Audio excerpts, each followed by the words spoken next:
City of Love. Martes, November 25. At eto, can you feel it? Papalapit na po ng papalapit ang most wonderful time of the year dahil eksakto 30 days na lang, Pasko na! Grabe talaga ha! Bago po ang Noche Buena, ihahain muna namin sa inyo ang mainit-init pang mga trending topics online. Heto na nga po, ang sagot sa madalas na tanong ng mga Marites na... Anong latest? Ito na, buena mano ha. Mainit-init pa, manifesting sa isang bagong corona para sa Pilipinas. So, dahil ang ating pambata sa 63rd Miss International na si Mirna Esguera, abay, laban na laban din sa rampahan. Pasabog sa kagandahan ng Pinay Beauty Queen, suot ang radiant yellow halter gown sa preliminary competition ng Miss International 2025. Ayan, ayon sa Binibining Pilipinas Organization, ito raw ay inspired sa kulay ng araw sa bandila ng Pilipinas na sumisimbolo sa buhay, pag-asa at Filipino spirit. Ah, wow, very confident at elegant din si Mirna sa swimsuit round. Suot ang puting one-piece na swimsuit. Good luck ha, Mirna. At pinagdadasal talaga namin na masungkit mo ang ikapitong corona ng Pilipinas sa November 27 dyan sa Tokyo, Japan. Ganda! Ang ganda-ganda! Parang iba yung beauty niya, no? Type na type ko yung naka-swimsuit siya, para siyang si Barbie doll. Oo. Yung pagkakatayo niya, iba eh. Tsaka yan yung ano, di ba? Ang puting swimsuit, yan ang pinaka-unflattering. Kung merong makikita sa iyong mali, makikita yan kung puting swimsuit yung suot mo. Well, maitapo na nga lahat ng mga puting swimsuit ko. Ganyan pala, Mama. Buti na lang po sinabi nyo. Diba? Yung talaga yun, yung wala. Kasi pagka-itim, di ba, nakakadaya. Ang itim, nakakaliit, di ba? Ganon. Tama, dito mo. Oh, yung mga puti mong swimsuit. Oo, yung mga puti kong swim trunks, ha? Ano ba lahat ng mga pinagkakakain mo? Oo, mga puti. Kahit brief, tapo na natin. Kaya itim lang tayo. Wow! Usapang inuman na naman. Kampay! 5:32 na ba? Ito pa. Isang good luck kay Mirna. Ha? Ito pa naman. Isa pang top story sa online world, mga kapatid. Ilang araw nang usap-usapan to. Dahil after 36 years, goodbye. Chocolate lover na. Gusto ko lang pong ipaalam sa inyo na magsasarado na po kami. Talagang lahat tayo, kaya kinalakihan to, nadadaanan to di ba? Ito nga po ang binahagi ng may-ari na Chocolate Lover Incorporated na si Miss Annie Carmona Lim sa kanyang social media page. Ayon po kasi sa kanya, ititigil na ang kanilang operasyon sa darating na December 27. So may oras pa po tayong umabol. Pagkatapos ng 36 na taon, sa kasalukuyan, binibenta nila ang Chocolate Lover Castle sa Cubao. I saw this last week, I shared it also sa social media. Kami nalungkot kami kasi kami ni Jego favorite namin dyan. We go there, talaga? we buy chocolate stuff, tapos gumagawa kami ng mga chocolate.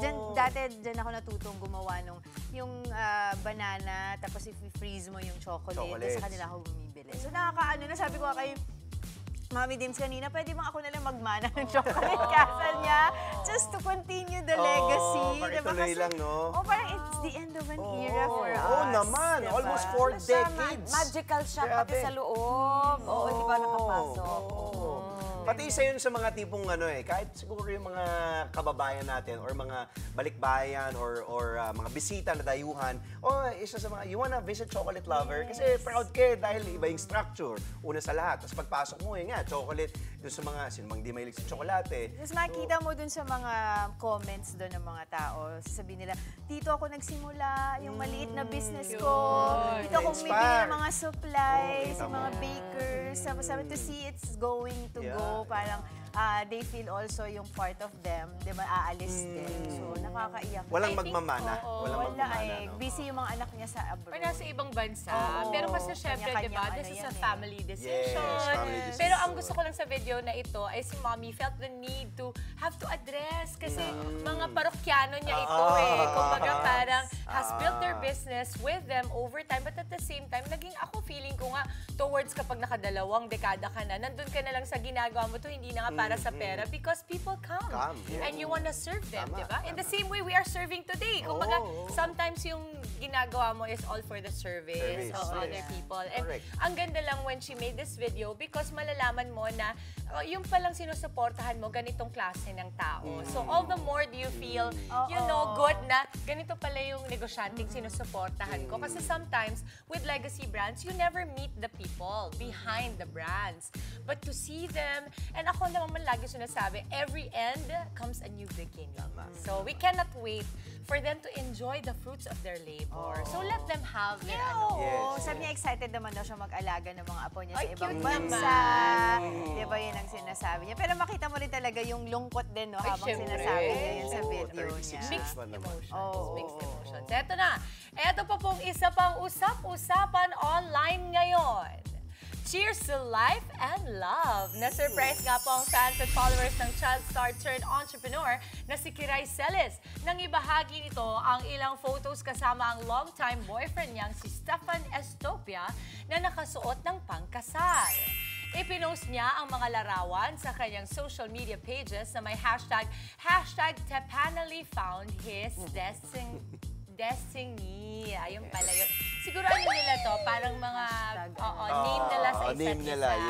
Ngunit ayon sa isang source, ang beach-themed wedding photos na ito ay para raw sa isang music video at hindi pa ang mismong kasal ng dalawa.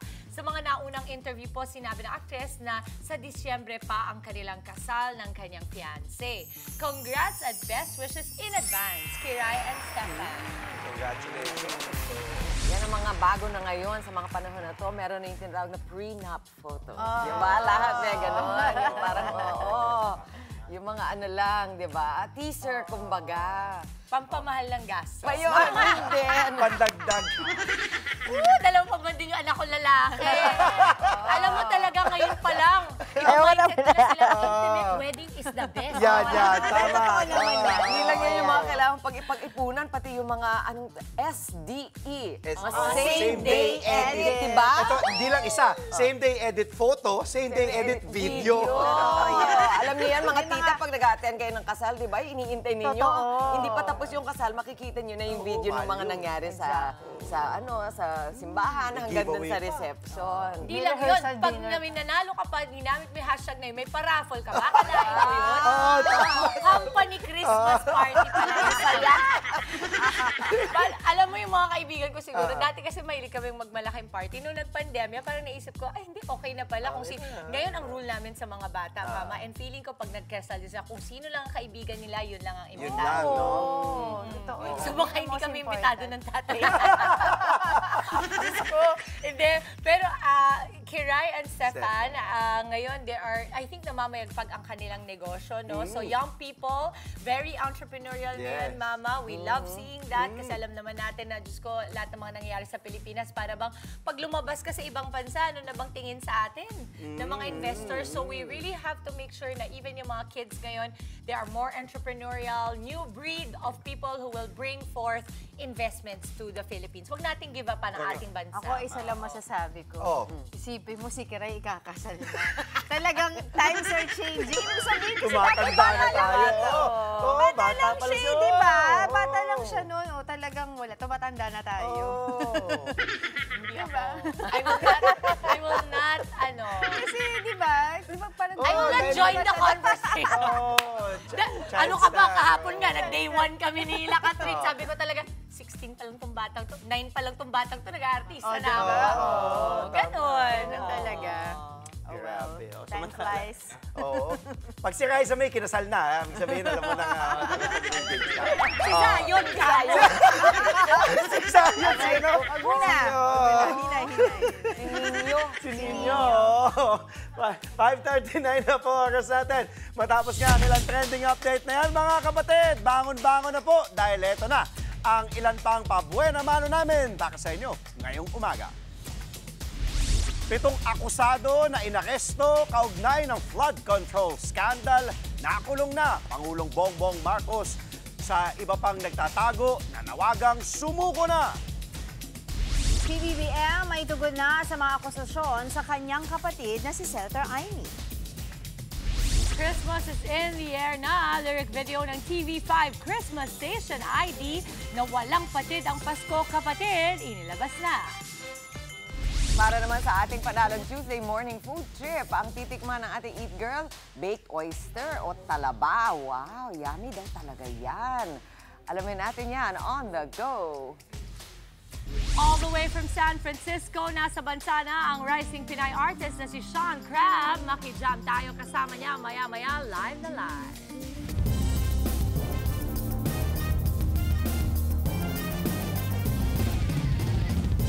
Good morning po mga kapatid. Nakita na po mga may init na balita sa Frontline sa umaga. Nakakulong na ang 7 akusado na inaresto kaugnay ng flood control scandal. Panawagan naman ni Pangulong Bongbong Marcos sa iba pang nagtatago, sumuko na kayo. Nasa frontline ng balitang yan si Ian Suyo. Matapos ang sunod-sunod na pag-aresto, iniharap na sa 5th and 6th Divisions ng Sandigan Bayan ang 8 DPWH Mimaropa officials na pinaaresto para sa mga kasong graft at malversation of public funds. Kaugnay ito ng maanumalyang 289 million peso road dike ghost project sa Nawan, Oriental Mindoro. Inabot ng 5 oras ang booking procedure sa mga akusado at ang pagbaba ng commitment order. Sa 8 inaresto, isa sa kanila ang pinayagang magpiyansa. Siya si Juliet Calvo, ang chief ng Maintenance Division ng DPWH Mimaropa. Nagkakahalaga ng 90,000 pesos ang kanyang piyansa. Wala namang piyansang inirekomenda para sa iba pang naaresto na sina DPWH Regional Director Gerald Pacanan, DPWH Assistant Regional Directors Jean Ryan Altea at Ruben Santos, DPWH Construction Division Chief and Bids and Awards Committee Chairperson Dominic Serrano, DPWH OIC Chief for Quality Assurance and Hydrology Division Dennis Abagon, DPWH Project Engineer 3 Felizardo Casuno, at DPWH Accountant 4 Lerma Caico. Sa Quezon City Jail Male Dormitory, dinala ang 6 na lalaking suspect matapos maibaba ang commitment order mula sa Sandigan Bayan. Habang sa female dorm ng Camp Karingal naman ang detention facility ni Caico. Pagtitiyak ng DILG at ng BJMP, walang mangyayaring special treatment para sa mga naarestong opisyales ng DPWH. Sa katunayan nga, sinama sila sa GenPop o yung tinatawag na General Population na kasalukuyang nakadetain sa Building A nitong jail facility. Mahigpit na ipinagbabawal ang paggamit nila ng gadgets, pero papayagan silang tumanggap ng bisita, pero sa limitadong oras lamang. Kasama nila ang mga regular na nakukulong dito sa Quezon City. As directed by Sandigan Bayan, dalhin sila rito. Dinala namin dito. Hindi ho namin hiniwalay ang tasking ng isang regular na nakakulong. Igising po sila sa umaga, take personal necessities, then kakain, then may sunning area po kami sa taas. Pwede rin ho silang maglaro dyan ng whatsoever. Panawagan naman ni Pangulong Bongbong Marcos sa mga nagtatago, sumuko na. Tandaan ninyo na kahit papaano mananagot din kayo kung kayo ay nagtatago ng isang fugitive from justice. Sa lahat ng natitirang akusado, ang aking payo sa inyo ay sumuko na kayo. Huwag nyo nang antayin na habul-habulin pa kayo. Nagbabalita mula sa Frontline, Ian Suyo, News 5. Naglabas na ang Interpol ng Blue Notice para manmanan ang tinutugis na si Zaldico. Pinuntahan din ng mga otoridad ang bahay niya sa Pasig City kung saan nakita ang mga kahong-kahong gamit at malalaking vault. Nasa frontline ng balitang yan si Brian Castillo. We are here to implement a warrant of arrest issued by the Sandigan. Mismong mga tauhan ng NBI ang nagsilbi ng warrant of arrest sa bahay ng dating kongresistang si Zaldico sa isang exclusive subdivision sa Pasig City. Pero tanging abogado lang niya ang humarap. Sa kabila niyan, hinulughog pa rin nila ang bahay ni Ko. Tumambad sa mga otoridad ang mga kahong-kahong gamit at ilang luxury items ng dating kongresista. Mula sala hanggang sa mga kwarto. Nakita rin sa isang kwarto ang 2 malaking vault na ito. So minabuti ng ating mga ahente na bantayan yung premises, no? At kung may makikita silang maglalabas, ay pwede na lang alamin. Nakita nila na baka posibleng may ebidensya dito sa mga kasong hinaharap ni ni former Congressman Zaldico. Hindi pa matukoy kung nasaan si Ko. Nitong Sabado lang nang ihain din ng arrest warrant sa kanya namang bahay sa Taguig at sa Legazpi City sa Albay. Wala rin siya sa mga yan, pero may blue notice na siya mula sa Interpol ayon sa DILG. Ibig sabihin, ipapaalam sa lahat ng 196 member states ng Interpol na kailangang manmanan ang ikinikilos ng dating kongresista. Inilalakad din daw na maitaas ito sa red notice. The blue notice is out. No matter where you are in the world, we will find you. If you are at large, we will find you. If you are hiding in the Philippines, we will find you. Sa 16 naman na hinainan ng warrant of arrest ng Sandigan Bayan, 8 na ang nakakulong. 7 sa kanila ang naaresto, kabilang si DPWH Mimaropa Engineer Dennis Pelo Abagon na na-corner sa isang bahay sa Quezon City kahapon. Lahat ng 8 hawak ng mga otoridad ngayon ay mga taga-DPWH. Sila ang mga unang nakulong sa 16 na dawit sa 289 million pesos Road Dike Ghost Project sa Nauhan Oriental, Mindoro. 8 iba pa ang nananatiling wanted. Kabilang na riyan si Ko, ang president ng SunWest na iniuugnay kay Ko na si Aderma Angeli Alcazar. Pinaniniwalaang nasa New Zealand si Alcazar. Wanted din ang treasurer ng kumpanya na si Cesar Buenaventura na pinaniniwalaang nasa New York sa Amerika. Pare-parehas na silang tinutugis. Sa impormasyong natanggap naman ng DILG, 3 raw sa mga at-large ang nasa ibang bansa at nagsabi raw na handa silang makipagtulungan para sumuko. Pero hindi kasama dyan si Ko. Magre-report sila sa embassy within this week. At sinabi naman namin sa kanila na na-track na namin sila, alam namin kung nasaan sila, alam namin kung anong address nila abroad. There's no use hiding. So mahahanap namin sila. Sabi ni DPWH Secretary Vince Dizon, simula pa lang ito. Marami pa pong makakasuhan, marami pa po ang maaaresto. Umapela naman si DILG Secretary John Vic Remulla sa mga hinahanap na ng mga alagad ng batas na kusa ng sumuko. Surrender to the nearest authorities. For the sake of your families, for the sake of the country, surrender immediately. Nagbabalita mula sa frontline. Brian Castillo, News 5. Samantala, may bagong pasabog na naman si Zaldico. Ibinunyag ni Ko na aabot kumano sa 56 billion pesos ang pinaghatiang kickback ni na Pangulong Marcos at dating House Speaker Martin Romualdez. Sa laki ng kickback na yan, wala raw nakuha si Ko. Nasa frontline ng balitang yan, si Marian Enriquez. Sa bagong 9-minute video, binanata na naman ni dating Ako Bicol Party List Representative Zaldico sina Pangulong Bongbong Marcos at dating Speaker Martin Romualdez sa umano'y pinakamalaking korupsyon na inuugnay sa flood control projects. Ang kabuuang pera na dumaan sa akin para ibigay kay Pangulong Bongbong Marcos at kay dating Speaker Martin Romualdez ay umabot sa 56 billion pesos. Ayon kay Ko, ang perang ibinigay niya ay mula 2022 hanggang 2025. Bukod pa raw ito sa 100 billion pesos na insertion na gustong ipasingit umano ng Pangulo sa 2025 budget. Naghugas kamay naman si Ko sa umano'y 21 billion pesos na napunta raw sa kanya.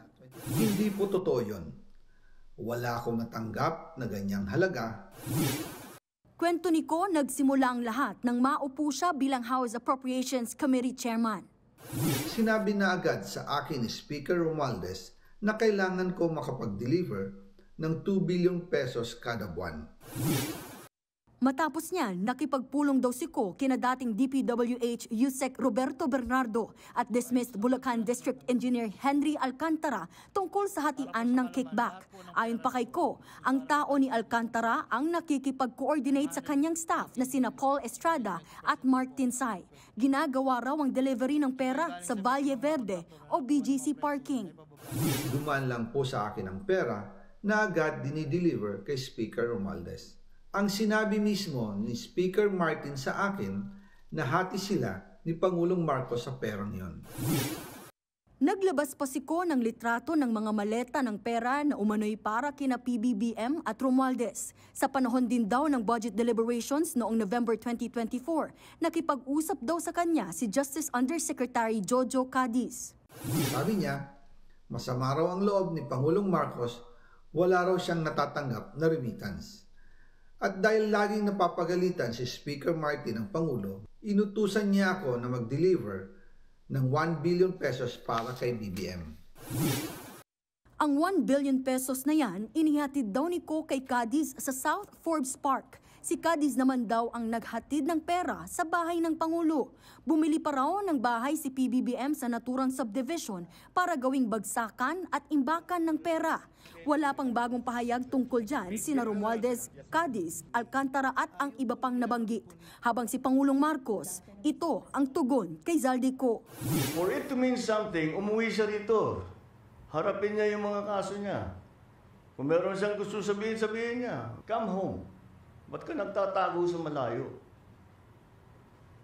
Ako, hindi ako nagtatago eh. Kung meron kang akusasyon sa akin, nandito ako. Nagbabalita mula sa Frontline, Marian Enriquez, News 5. Sa ibang balita, nagdulot ng baha ang bagyong Verbena sa ilang bahagi ng Visayas at Mindanao. Kabilang sa mga sinalanta ang mga lugar na di pa lubusang nakakabangon sa mga nagdaang bagyo. Na sa frontlining balita si John Aroa ng News 5 Visayas. Rumaragas ang tubig ang bumulaga sa mga residente ng Barangay Batanagan sa Butuan City, Agusan del Norte. Magdamagang malakas na ulan na dala ng bagyong Verbena ang mga troso galing sa bukid kasamang inanod. Sa parehong barangay, nagsilikas na ang mga residente dahil sa abot bewang na ang taas ng tubig. Nagmistulan namang ilog ang subdivision na ito dahil sa baha. Sa Tandag City, Surigao del Sur, hindi nakaligtas sa baha ang transport terminal na ito. May ilang bus na hindi nakapagbiyahe. Maging ang chapel na ito sa syudad, pinasok ng abot sakong na tubig. Apektado rin ng bagyong Verbena ang Southern Leyte. Sa bayan ng St. Bernard, umapaw ang dike dahil sa walang tigil na ulan. Ilang barangay din ang lubog sa baha. Di rin nakaligtas ang ilang lugar sa Cebu sa bagyong Verbena, gaya sa Talisay City. Sa gitna ng ulan, pilit tinatali ng ilang residente ang bubong ng kanilang bahay para hindi tangayin ng hangin. Daan-daang pamilya na rin ang inilikas sa mga evacuation center. Karamihan, mga nawalan ng bahay matapos sa pananalasa ng bagyong Tino ngayong buwan. Pinag-iingat na rin sa posibleng paglikas ang mga residente sa tabing ilog, mga baybayin at mga lugar na madalas magka-landslide. Nagbabalita mula sa Frontline, John Aroa, News 5, Visayas! Mga kapatid, nagsuspinde na po ng klase sa maraming lugar sa bansa dahil sa masamang panahong dala ng bagyong Verbena. Walang pasok po sa lahat ng antas sa Oriental Mindoro, Romblon, Albay at Sorsogon. Gayun din sa Calawag, Quezon, San Pablo, Laguna at mga bayan ng Magsaysay at Rizal sa Occidental Mindoro. Suspendido rin po ang klase sa lahat ng antas sa Dumaran at El Nido sa Palawan, pati na rin sa ilang bahagi ng Camarines Sur, kabilang na ang Goa, Magaraw, Minalabak at Naga City.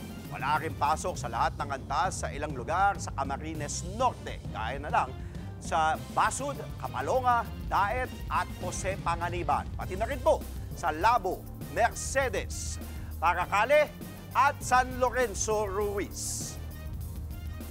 Lahat ng antas din ang suspensyon sa San Vicente, Santa Elena, Talisay, Vinson sa Camarines Norte pa rin. Gayon din sa Caramuan at Virac sa Catanduanes at San Fernando, Masbate. Nagsuspindi na rin ang klase sa Altavas at Batan, sa Aklan, Bugasong, Antique at Tacloban City, Leyte. Maging sa Calatrava, San Carlos City at Valladolid sa Negros Occidental at Gingong City sa Misamis Oriental. Mula preschool hanggang senior high school naman ang walang pasok sa ilang bayan sa Quezon. Kabilang na rin po dyan ang mga bayan ng Lopez, Tagkawayan, Ginangayan, General Luna at Pagbilao. May mga nag-anunsyo rin po ng class suspension sa Metro Manila. Walang pasok sa lahat ng antas. Sa Valenzuela, mula preschool hanggang senior high school naman, ang suspensyon sa Mandaluyong at Pasig City.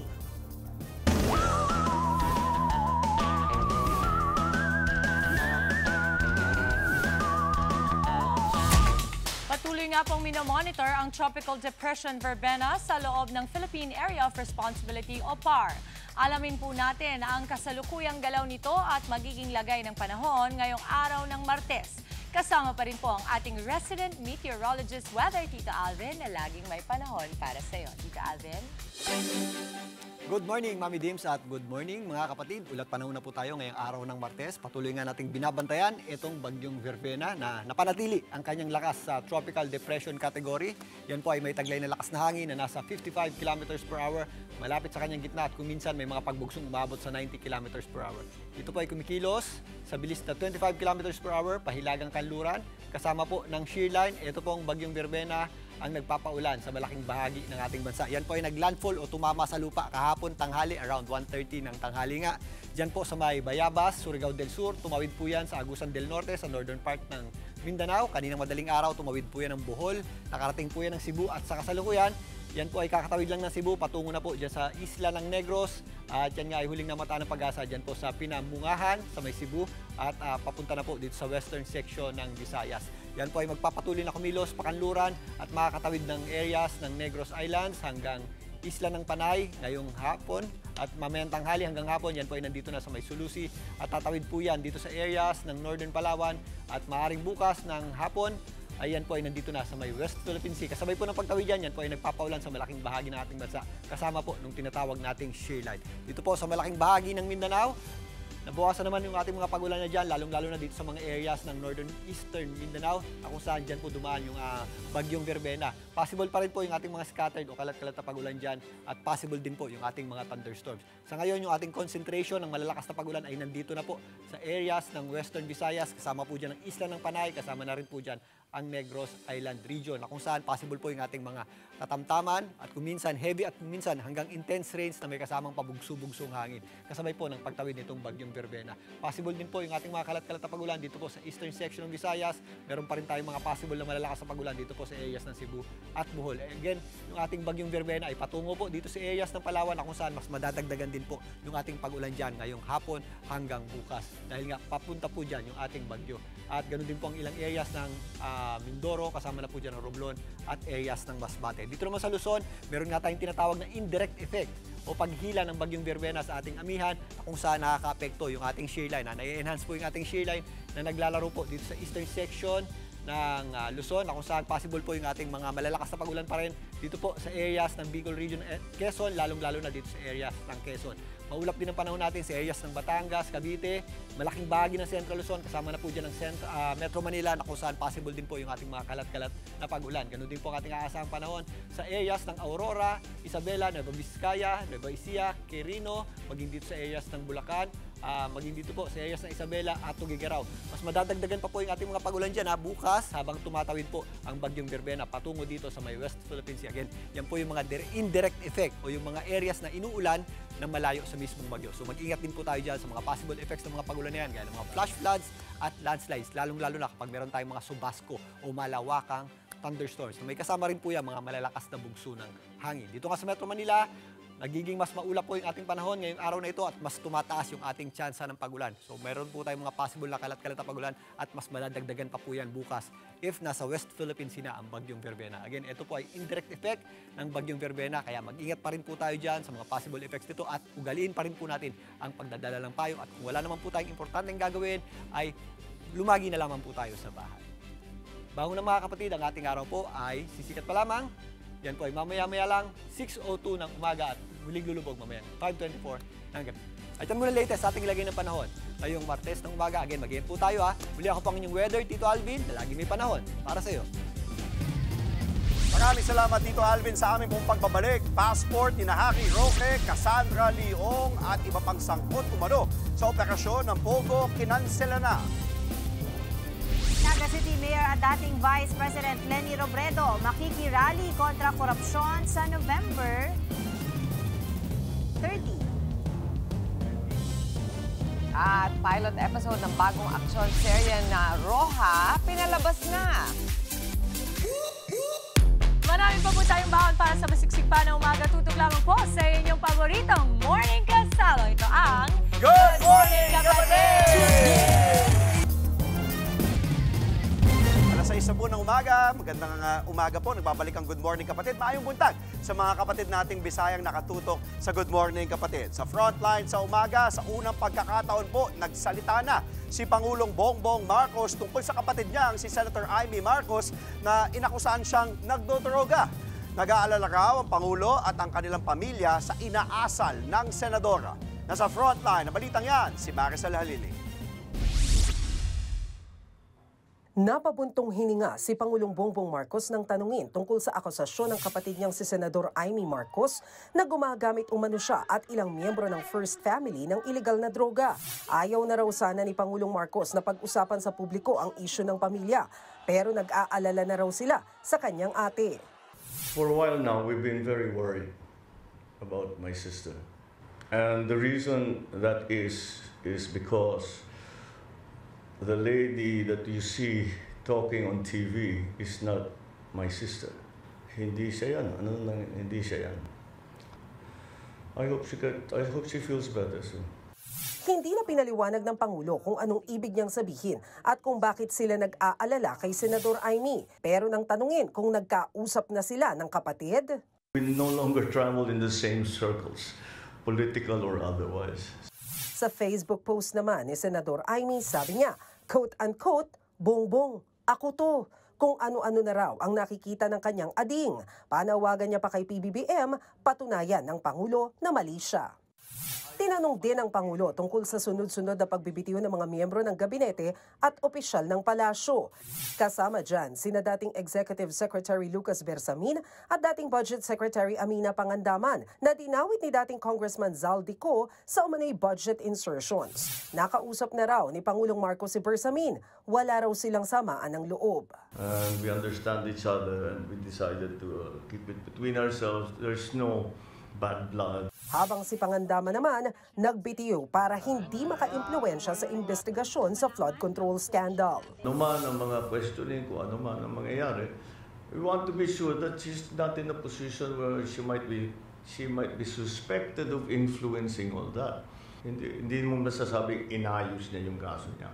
Nagbabalita mula sa Frontline, Maricel Halili, News 5.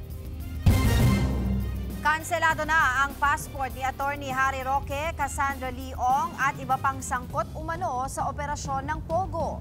Bukod kina Roque at Cassie Ong, kinansela rin ang passport ng 3 iba pang sangkot sa kasong qualified human trafficking. Kabilang po dyan sina Dennis Cunanan, Ronilyn Baterna at Mercedes Macabasa. 26 naman ang may hold departure order or HDO, kasama pa rin si Ong. Sa Facebook Live ni Attorney Roque, sinabi niyang aapela siya sa korte. Giit pa niya, justified ang dahilan kaya siya hindi umuwi ng Pilipinas. Bahagi raw ng karapatang pantao ang humiling ng asylum sa ibang bansa gaya ng ginagawa niya. Nanindigan din si Roque na wala siyang kinalaman sa illegal pogo operation sa Porac, Pampanga. Ginigipit lang daw siya. Nagsisinungaling po ako kung hindi ko sasabihin na siyempre nalulungkot ako sa mga pangyayari dahil talagang totoong-totoo na talaga ang panggigipit sa akin.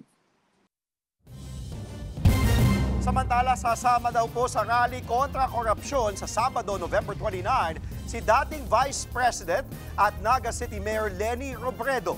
Para po yan sa Trillion Peso March. Pero paglilinaw lang, iba pa po ito sa gaganaping rally sa EDSA People Power Monument na gaganapin naman sa November 30. Giit ni Robredo, sasama siya sa rally pero sa tabi-tabi lang daw siya at hindi magiging sentro. Sa inyo kaya mga amin kasi dapat private dapat private sector, dapat nagpapapel ang gobyerno. Pero gusto ko lang ipahingin na very supportive ang city government sa mga amin action. Matatanda ang gobyernong tapat ang campaign promise ng Leni Kiko noong 2022 elections. At ngayong matinding korupsyon ang problema ng bansa, may mga nananawagang tumakbo ulit sa pagkapangulo si Robredo. Ito ang sagot dyan ng alkalde.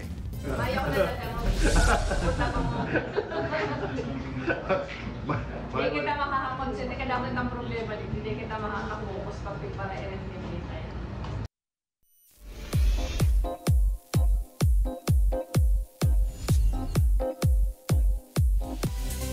Dumating na nga po ang special guest sa pagbubukas ng misteryosong isla, ang La Playa Roja. Winelcome sila ng mga staff ng isla gaya ng mga bidang sina Kyle Echari at Donnie Pangilinan. Kabilang din sa cast sina Maymay Entrata, Lorna Tolentino at Raymond Bagaching. From a simple vacation, mauuwi ang kwento sa matinding bakbakan at panganib sa isla. Napapanood ang Roja 8:45 p.m. sa Todo Max Primetime 5 ng TV5.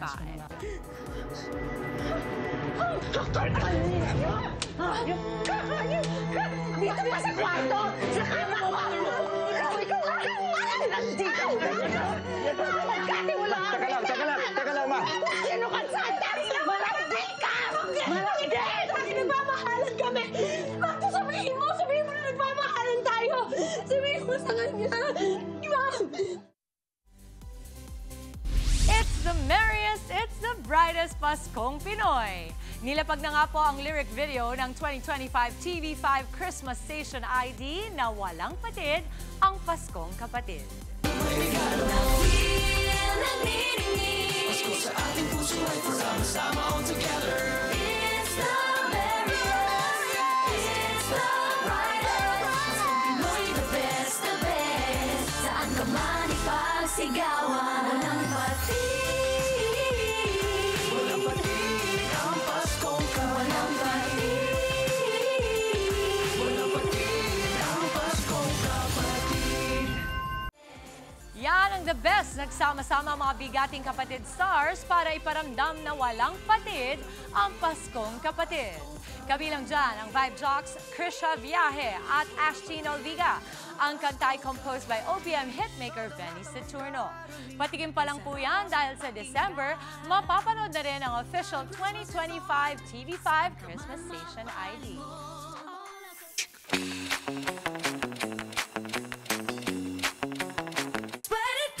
Ito naman ang traffic update natin ngayong rainy Tuesday morning. Abiso po sa mga dumadaan sa babanggitin naming ruta. Pansamantalang isasara ang ilang bahagi ng ruta mula North Avenue patungong Elliptical Road para magbigay daan sa construction ng underground pedestrian lane na ginagawang MRT Line 7. Silipin natin ang lagay ng trapiko sa lugar na yan kasama ang ating traffic tito na si Tito Mondi Lopez. Tito Mondi, ano, bumibigat na ba ang traffic dyan?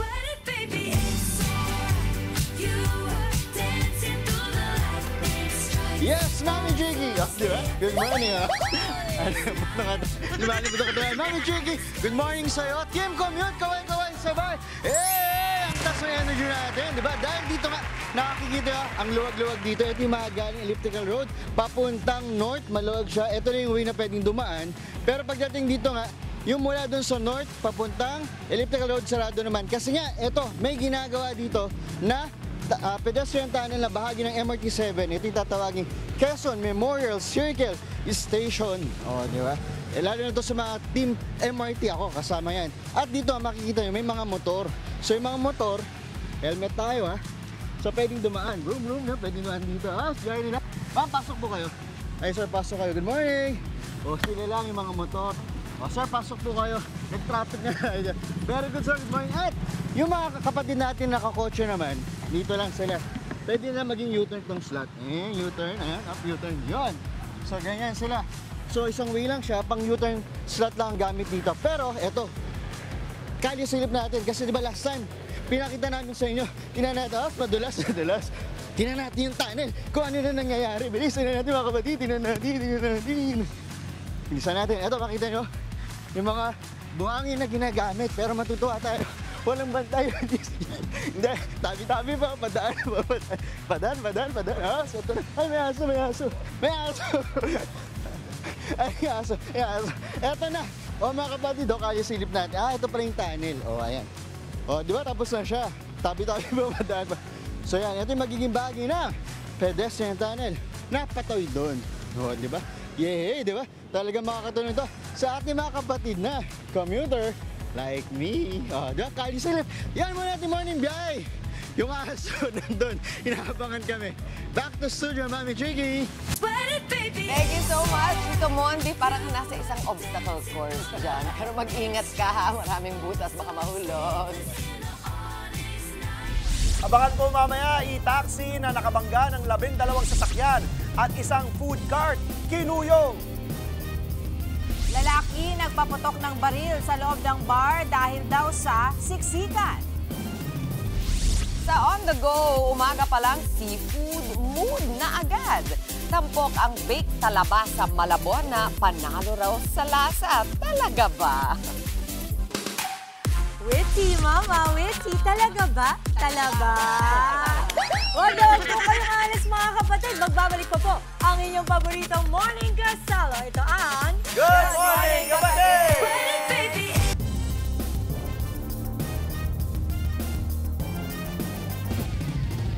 Pinagpapaliwanag ng Land Transportation Office o LTO ang isang e-taxi driver na nakabangga ng 12 sasakyan sa Las Piñas.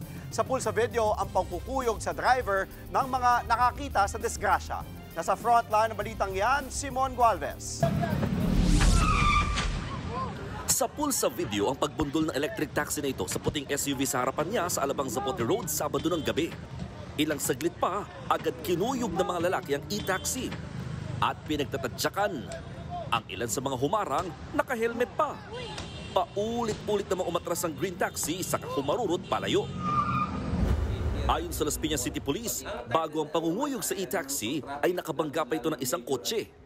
Nakunan pa sa CCTV ang mabilis na arangkada ng e-taxi hanggang sa masapul nito ang sasakyan. Pagkatapos mag-iwas, sumakay sa sasakyan, dinay-start, siguro para palabigin, bumaba uli siya. At accordingly, hindi niya na handbrake. Nagulat siya, umandar, bumangga sa nakaparadang kotse.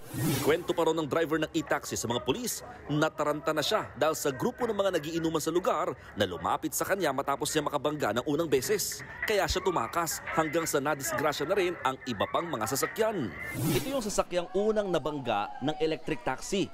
Makikitang napakaraming mga gasgas at nayupi din yung ilang bahagi sa likuran nito.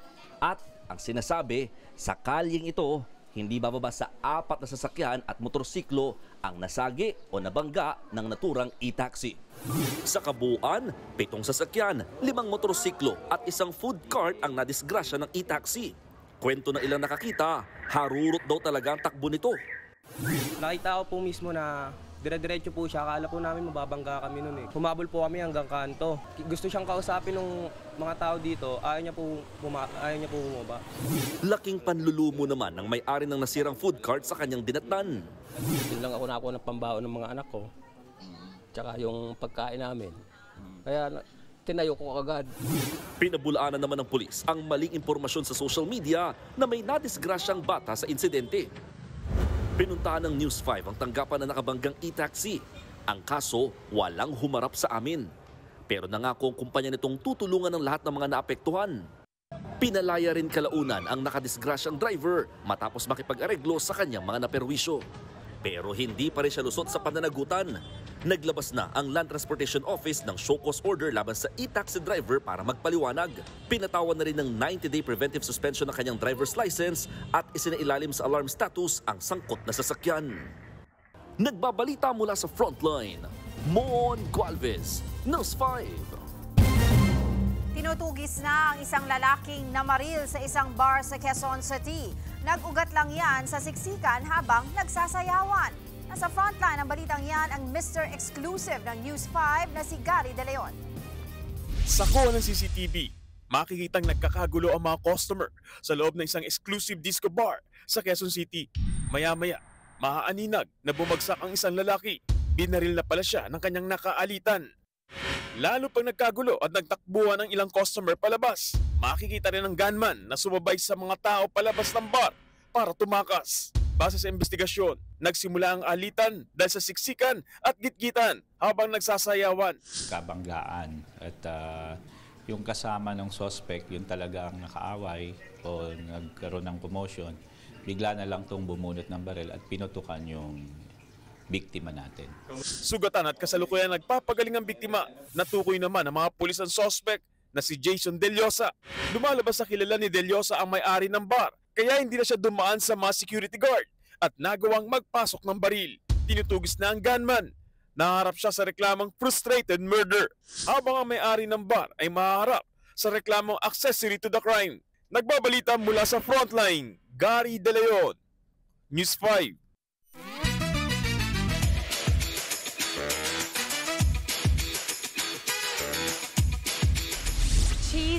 at garlicky baked oyster o talaba. Nako, tunog yummy pero masarap na ba talaga? Yan po ang titikman at tikip-chip ng ating Eat Girl Maui sa Malabon. Mau, good morning kapatid. Ang agang pa-seafood mo dyan, ha?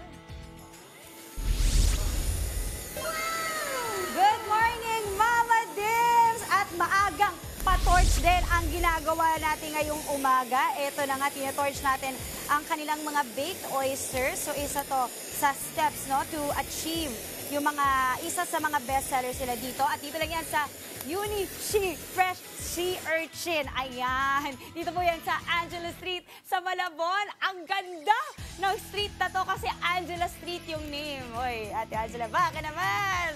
Okay. Ayan, excited na ako. No? So today, tinorch natin. Pero para tapusin po yung paggawa ng kanilang baked oyster, tawagin po natin si Miss Justine, ang owner dito. Hi, Miss Justine. Good morning. Good morning. Good morning, kapatid. Ayan, perfect! Okay, I hope hindi ko nasunog yung oyster. Parang masyado ko nag-enjoy sa pag-torch kanina. Perfect pa din, Miss Perfect, Maui. thank you. Yes. Okay, parang gusto ko pa dagdagan ng isa, Miss Justine. Gusto ko itong mas maliit. So, ayan, titignan ako ni Chef, parang minamurder ko na raw. Sabi niya, hindi yan yung tinuro ko sa'yo kanina. Okay pa rin. Ayan, so anong next step po natin? Ang next steps natin, lalagay natin yung toragashi, yung spicy powder. Okay, uy, gusto to nila Mama Chiki at nila Angela. So, gaano karami lang, ganyan lang? Yeah, konti lang po. Kasi merong iba na hindi naman nila prefer masyadong yung spicy. sobrang anghang. Yes. Okay, at least yung paglabas din niya, hindi sobrang ano pala. Hindi siya sobrang naman po. Yes, okay, ayan. And then next? And then next po yung black sesame seeds. Black sesame seeds. Okay. Yan, parang pang-garnish lang po yan. Kaya pampasarap, ano? Yes. Pampadagdag. Okay.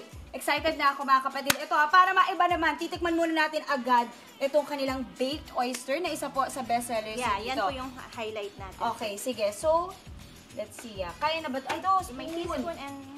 Ayan. Dito tayo sa medyo maliit lang muna kasi mainit siya. Kaya ba kaya? Okay. Pwede namang hipan ito, no? Ayan. So, ayan na po siya. Very cheesy. Ayan. Baka sabihin na, hinihipan ko na lang yung mga pagkain. Uy! Ang sarap! Yes. Creamy, sobrang creamy, spicy, with may sweetness. texture. Yes, with sweetness. Alam mo, hindi ako mahilig sa oyster, pero ang sarap pala. Nisipa pa siya. Naku, sana dito yung Mami Chiki ko nagugustuhan nito for sure. Okay, pero mga kapatid, maliban po dito sa nasa harap natin, marami pa silang ibang handa dito. Halika, tingnan po natin. Miss Justine, lipat po tayo dito. Charan! Ayan! Sobrang daming nakahanda. Akala nyo yun lang mga kapatid. Meron pa tayong isang bonggang-bonggang nakalapag dito ng mga pagkain. Isa-isahin po natin sila. Ito po yung ibang products namin. So, mag-start po tayo dito. Ito po yung aming baked salmon sushi, baked seafood sushi. Yung highlight po namin, yung pinaka-main product namin is the uni. Which is sea urchin. Yeah, fresh Uni. sea urchin po Okay. siya. Sa mga kumakain yan. Yeah, another highlight yung tinikman nyo po, yung baked oyster napakasarap motoyaki. yan. So, Oo. ito po yung mga baked oysters namin. Meron po kaming different flavors. Like, we have the chili garlic. Yes, the cheesy baked oyster, and then the buttered garlic, and then yung roasted po siya. Okay. So, maraming klaseng different oysters. May scallops tayo. Ito pa! Ito po yung latest product namin. So, yung ilo-launch sarap. pa lang po namin yan. Yan po yung sushi sampler po. So, different kinds of sushi. Ang sarap naman nito. Parang gusto kong tikman lahat. Magkano yung nagsisimula po yung ganitong mga ano nyo? Yung, yung mga nakahanda yung dito. average price po namin for the trays is starting 1.5 po. Okay. And then ranging from 2,000 or hanggang 3 po. Depende Okay. po sa packs na isa. Okay. Pero meron kayong mga platter, 300 pesos nagsisimula? Yes po. Okay. Meron kami Perfect. salmon sashimi. Okay, Miss Justine, ito na. Ito na ang paborito kong part dito sa On The Go, mga kapatid. Ang dami natin nakahanda, kaya tama lang, natawagin na natin ang ating Tikim Squad! Tikim Squad, let's go! Okay, ang aking Tikim Squad for this morning, hello po! Good morning. Ready na po kayong kumain ng masarap. O, halika, tabi ka sa akin dito. Tabi po kayo. Okay, ito, kuha kayo ng mga chopstick nyo po. This is yours. Ayan. Hi po. Hi, ma'am. Okay, excited na ako ha. Tabi tayo dito. Okay, choose your fighter. Tayo ay titikim na, tapos mamaya i-rate po natin. Okay, ako, ang gusto kong tikman ay ito. Kuha na po kayo kung anong gusto yung itry. Ayan na. Wow. Ano po ito, Miss Justine, itong aking tinatry ngayon? Yan, sushi po yan as a sumo roll po. Sumo roll. Okay, kakainin ko na. Made of cooked salmon and shrimp. Uy, perfect. Favorite ko yun. Okay, let's go. Kain na po.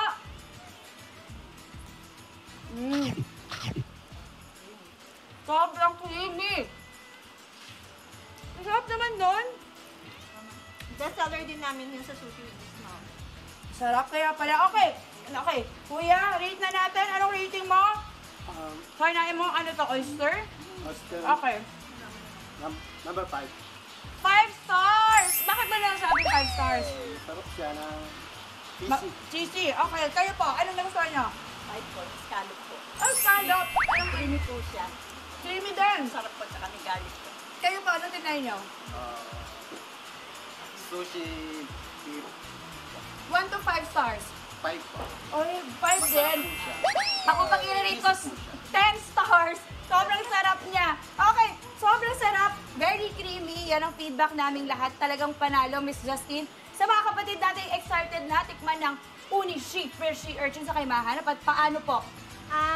They can search us on FB po and IG. Just search unishi.ph po. And then kung gusto po nila mag-dine in, they can go here sa Maisilaw, Malabon City. Meron kayong mga phone number? Yes, they can reach out 0967-899-8122. Yun po yung contact number namin. Okay, delivery pwede rin? Delivery all around Metro Manila as long as reachable po ng courier.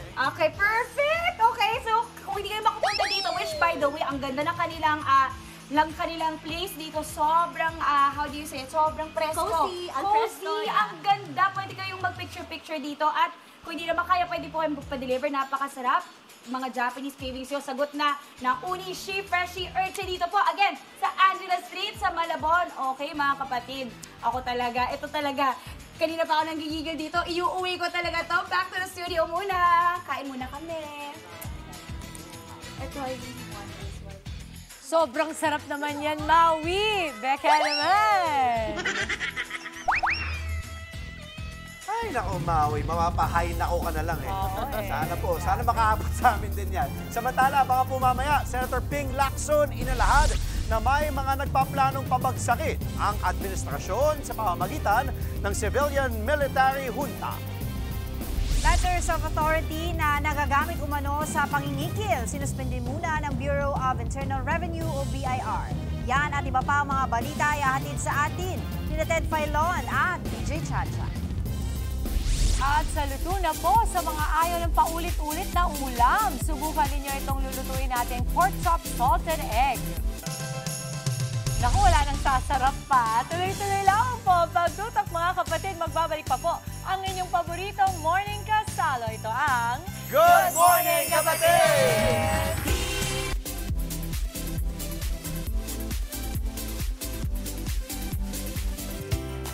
At nagbabalik po ang Good Morning Kapatid! I-level up na po natin ang ordinaryong pork chop. Sino mahilig sa pork chop? Yes, ako mahilig. Pork chops, kamay! Magluluto po tayo ng pork chop with salted egg sauce. Hinay-hinay po sa mga dyan mataas ang cholesterol dyan, ha? Mga sangkap po natin, pork chop, soy sauce, seasoning powder, cinnamon powder, 5-spice powder, white ground pepper, sesame oil, itlog, cornstarch, salted egg, yung yolk lang po or yung dilaw, butter, bawang, siling labuyo at all-purpose cream. Or medyo special pala ito, ha? Grabe! Ang paraan po ng pagluluto, Mama, ilalagay ang pork chop sa sealable bag at gagamitan ito ng meat tenderizer para lumambot. Pagkatapos po niyan, lalagyan ito ng soy sauce na nagawa po natin dito. Nagkaroon na po yan ng seasoning powder, cinnamon powder, 5-spice powder, white pepper, itlog at sesame oil. Minarinate na po natin yan 6 hours or pwede rin po overnight. Wow! Mas matagal, mas masarap. Oo, ito. nanuot na talaga yung lasa, yung flavors. Yung flavor, Mama. At ngayon, ipiprito na po yan ni Kuya Andre. Wala na tayong mababasag ngayon. Mamaya pa natin muna. Sauce muna tayo. Okay. So, para sa ating sauce, salted egg sauce, maglalagay tayo ng butter sa pan. Butter, ito po muna. And then, igigisa natin ang bawang. Sili ba tayo or chili powder na lang? Actually, hindi. Kahit ako, hindi ako sigurado sa sarili ko. Nakakabasag ng kumpiyansa yung kahapon. Actually, buti na nangyari na sa'yo. Yan ang patunay na talaga nagbababad ka na sa kusina pag nababasagan. Nakakabasag ka na. And Si mistakes. Angela kasi kahit hindi siya gumalaw sa kusina, nakakabasag siya ng pilihan. Tinitignan ko lang, di ba? Hindi lang yan. Kakantahan niya, di ba? Sino ba sa? Alam mo kayo, ha? Sakto, ha? Ayan, tapos sile. Sile natin. Alam mo, Chili susunod powder. dyan, Andre? Chili powder pwede. Konti lang. Ano pa yung yung mga Ano, boss? senyales na talagang belong ka na sa kusina? Yung mapapaso ka. Napaso ka na ba? Hindi pa? Oo, Try nga minsan. natin. Natalamsikan ng mantika. Oo, natatalsikan na ako mga, dito. alam ng mga nanay yan. Andre, walang bumabagsak. Ayun, meron. Ayan. Tapos ilalagay natin ating salted egg yolks at ang all-purpose cream. Talaga, ang dami nang pwedeng gawin sa itlog na maalat. Yes, sa salted Mama, egg bukod sa talaga. lagyan ng kamatis at sibuyas. Di ba ang gustong-gusto ngayon yung shrimp? Oo, paborito natin. Simula yung salted egg, And But even nung chicken, pandemic, chips. Even yung chips mga salted chips. egg. tama. Diba? Okay ka dyan? Gusto mo ng Sige po. pang Sige para po, lang- thank you. Para ma-mash mo lang. Bango, oh. Oo, tsaka meron ding May amoy talaga. yung agad na, imagine mo na yung idadagdag na lasa nung salted egg, no? Yes, Mama. Very creamy talaga yan siya. Pero ayaw mo nung white, sabi mo, hindi kasama yung egg. Hindi yung po, Mama. puti. Yung yolks lang po tayo. Sa akin na yun. Kung ako Ilagay na kumakain ng natin ito. Sige po. All-purpose Ano yan? cream. Cream. All-purpose cream, yes.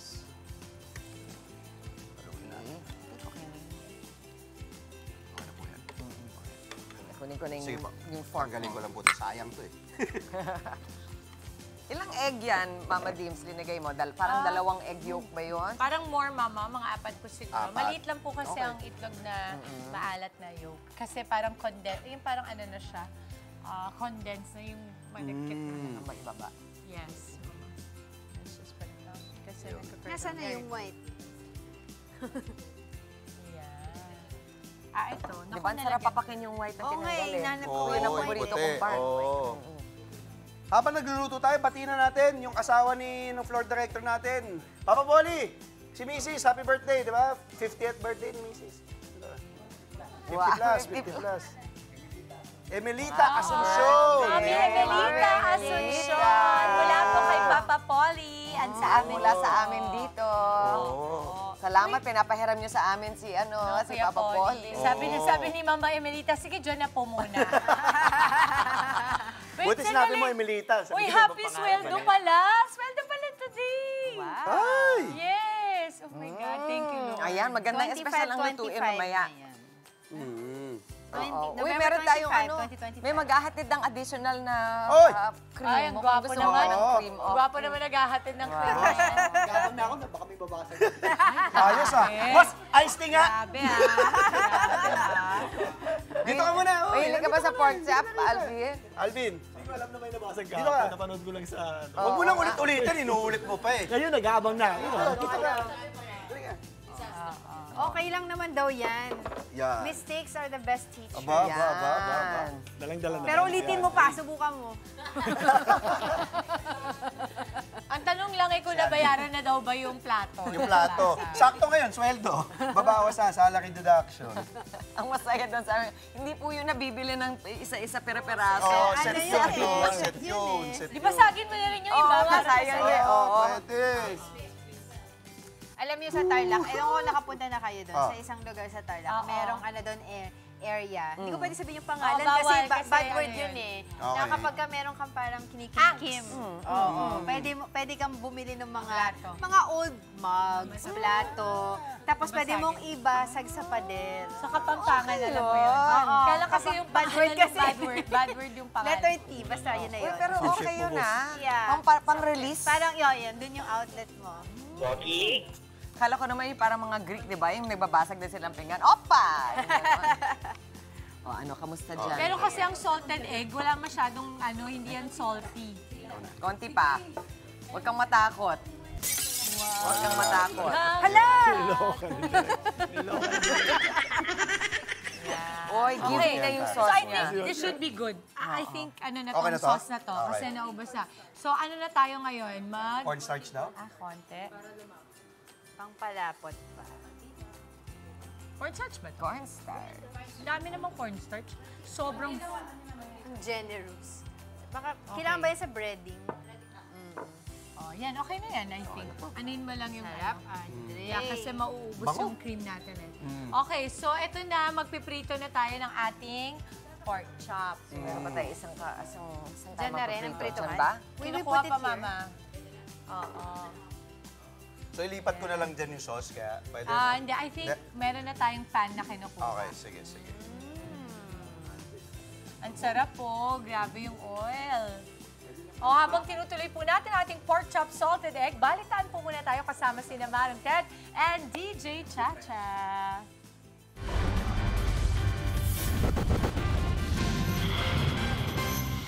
Ang ating mga kapatid sa Good Morning Kapatid. Good morning! Good morning!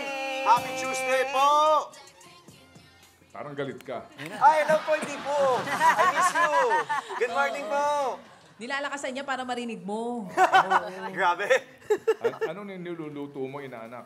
Hindi ko nga din po alam. Hindi, salted egg po. Salted egg pork chop. Sige, kasi kung maayos ang luto mo, pwede kang ma-appoint sa ICI. Ay! Ay! Ganun ba yun? Nagluluto ba sila doon, Nagluluto Manong ba? Ted? Cooking ba doon? Cooking? Restaurant ba yun?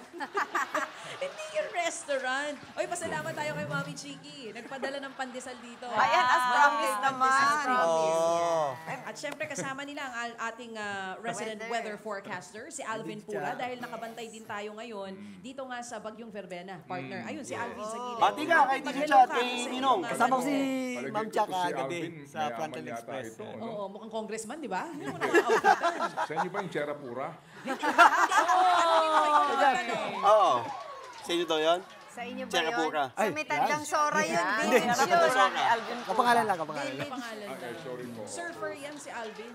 Sabi daw niya, ading ako lang Sige, ito. so pwede mo namin matikman yan, inaanak, ha? Sige po, Ninong, baka sa'yo. Ano ulit yan? Salted egg pork chop.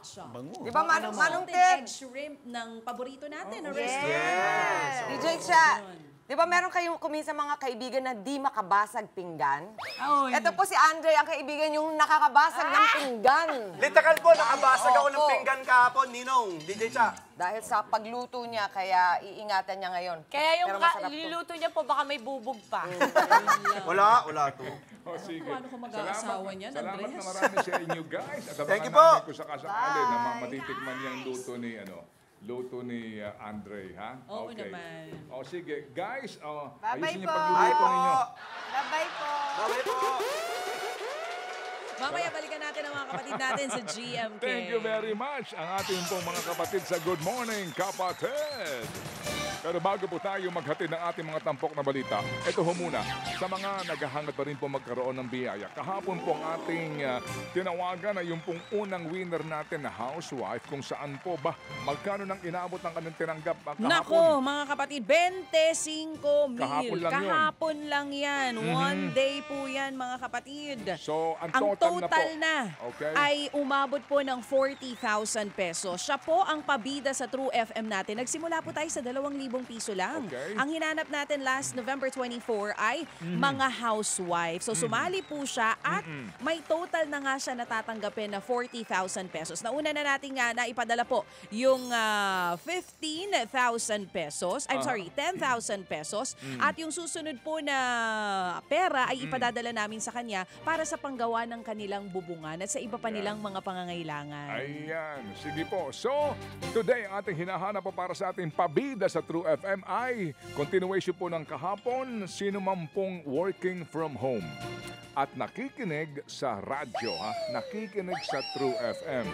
Alright, nakikinig po sa radyo anyone na working from home, ano man po ang inyong ginagawang trabaho habang kayo nasa bahay. Oo, mananahe, longganisa maker, or ano ba, call center agent, nasa bahay nag-work, kayo po ang hinahanap namin. Kayo man po gumagawa ng basahan, ano man po ang inyong pinagkakakitaan, kayo po ang aming hinahanap today. Alright, sa ating pabida sa True FM. Samantala, ito nga po ang News 5 sa 105.9 True FM. RPTV, 1PH, TV5 at maging sa True FM TV on Signal.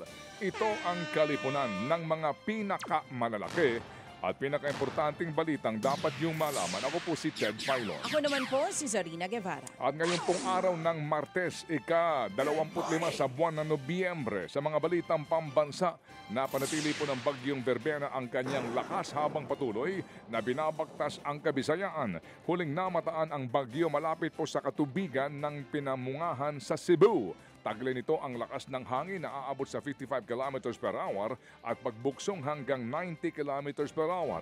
Bago po mag-alas 3 na madaling araw kanina, ito'y naglandfall ulit sa Talisay, Cebu, ang naturang bagyo. Patuloy nitong babagtasin ang Kabisayaan patungo po ng Palawan bago po lumabas sa West Philippine Sea bukas ng umaga.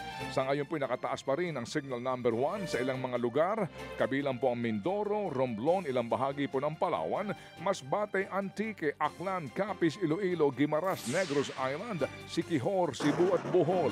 Pati po sa Samar Island, Biliran, Leyte, Dinagat Island, Surigao del Norte, Agusan del Norte, ilang bahagi po ng Agusan del Sur, Camiguin, Misamis Oriental at ilang bahagi po ng Misamis Occidental at maging sa Zamboanga. Samantala sa kaugnay na balita, nagsuspindi na po ng klase sa maraming lugar sa bansa dahil pa rin sa bagyong Verbena. Wala nang pasok sa lahat ng antas sa Valenzuela City, Oriental, Mindoro, Romblon, Albay, Sorsogon. Ganon din po sa Calawag, Quezon, San Pablo, Laguna at sa mga bayan po ng Magsaysay at Rizal sa Occidental, Mindoro. Suspendido rin ang klase sa ilang bayan sa Palawan at maging sa Camarines Sur. Suspended na rin all levels ang pasok sa ilang bayan sa Camarines Norte, Catanduanes at maging sa San Fernando sa Masbate. Ganon din po sa Altava, Sadbatan sa Aklan, Bugasong sa Antique, Tacloban sa Leyte, ilang bayan sa Negros Occidental at Gingoog sa Misamis Oriental. Preschool to senior high school naman ang walang klase sa Mandaluyong, Pasig at sa 5 bayan sa Quezon Province. Samantala pa rin, inilabas po ni dating Congressman Saldico ang listahan ng mga umano'y kanyang idineliver na maletang kwarta para kina Congressman Martin Romualdez at kay Pangulong Marcos Jr.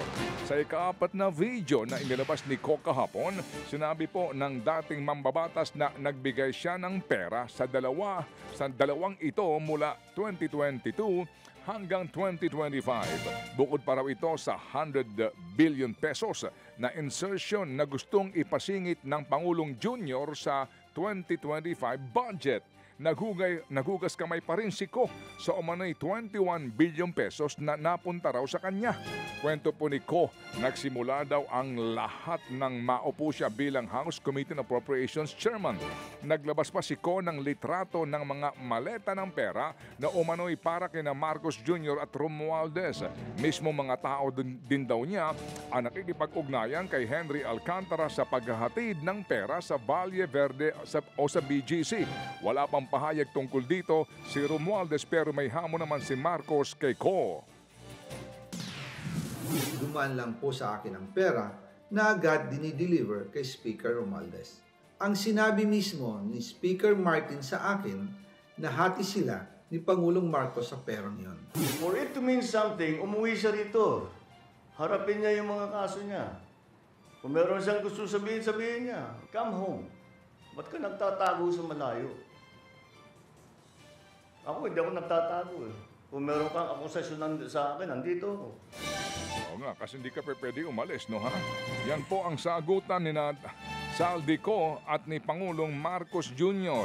Samantala po naman, patuloy po namang pinaghahanap ng mga otoridad si Ko dahil po sa inisyong arrest warrant sa kanya ng Sandigan Bayan.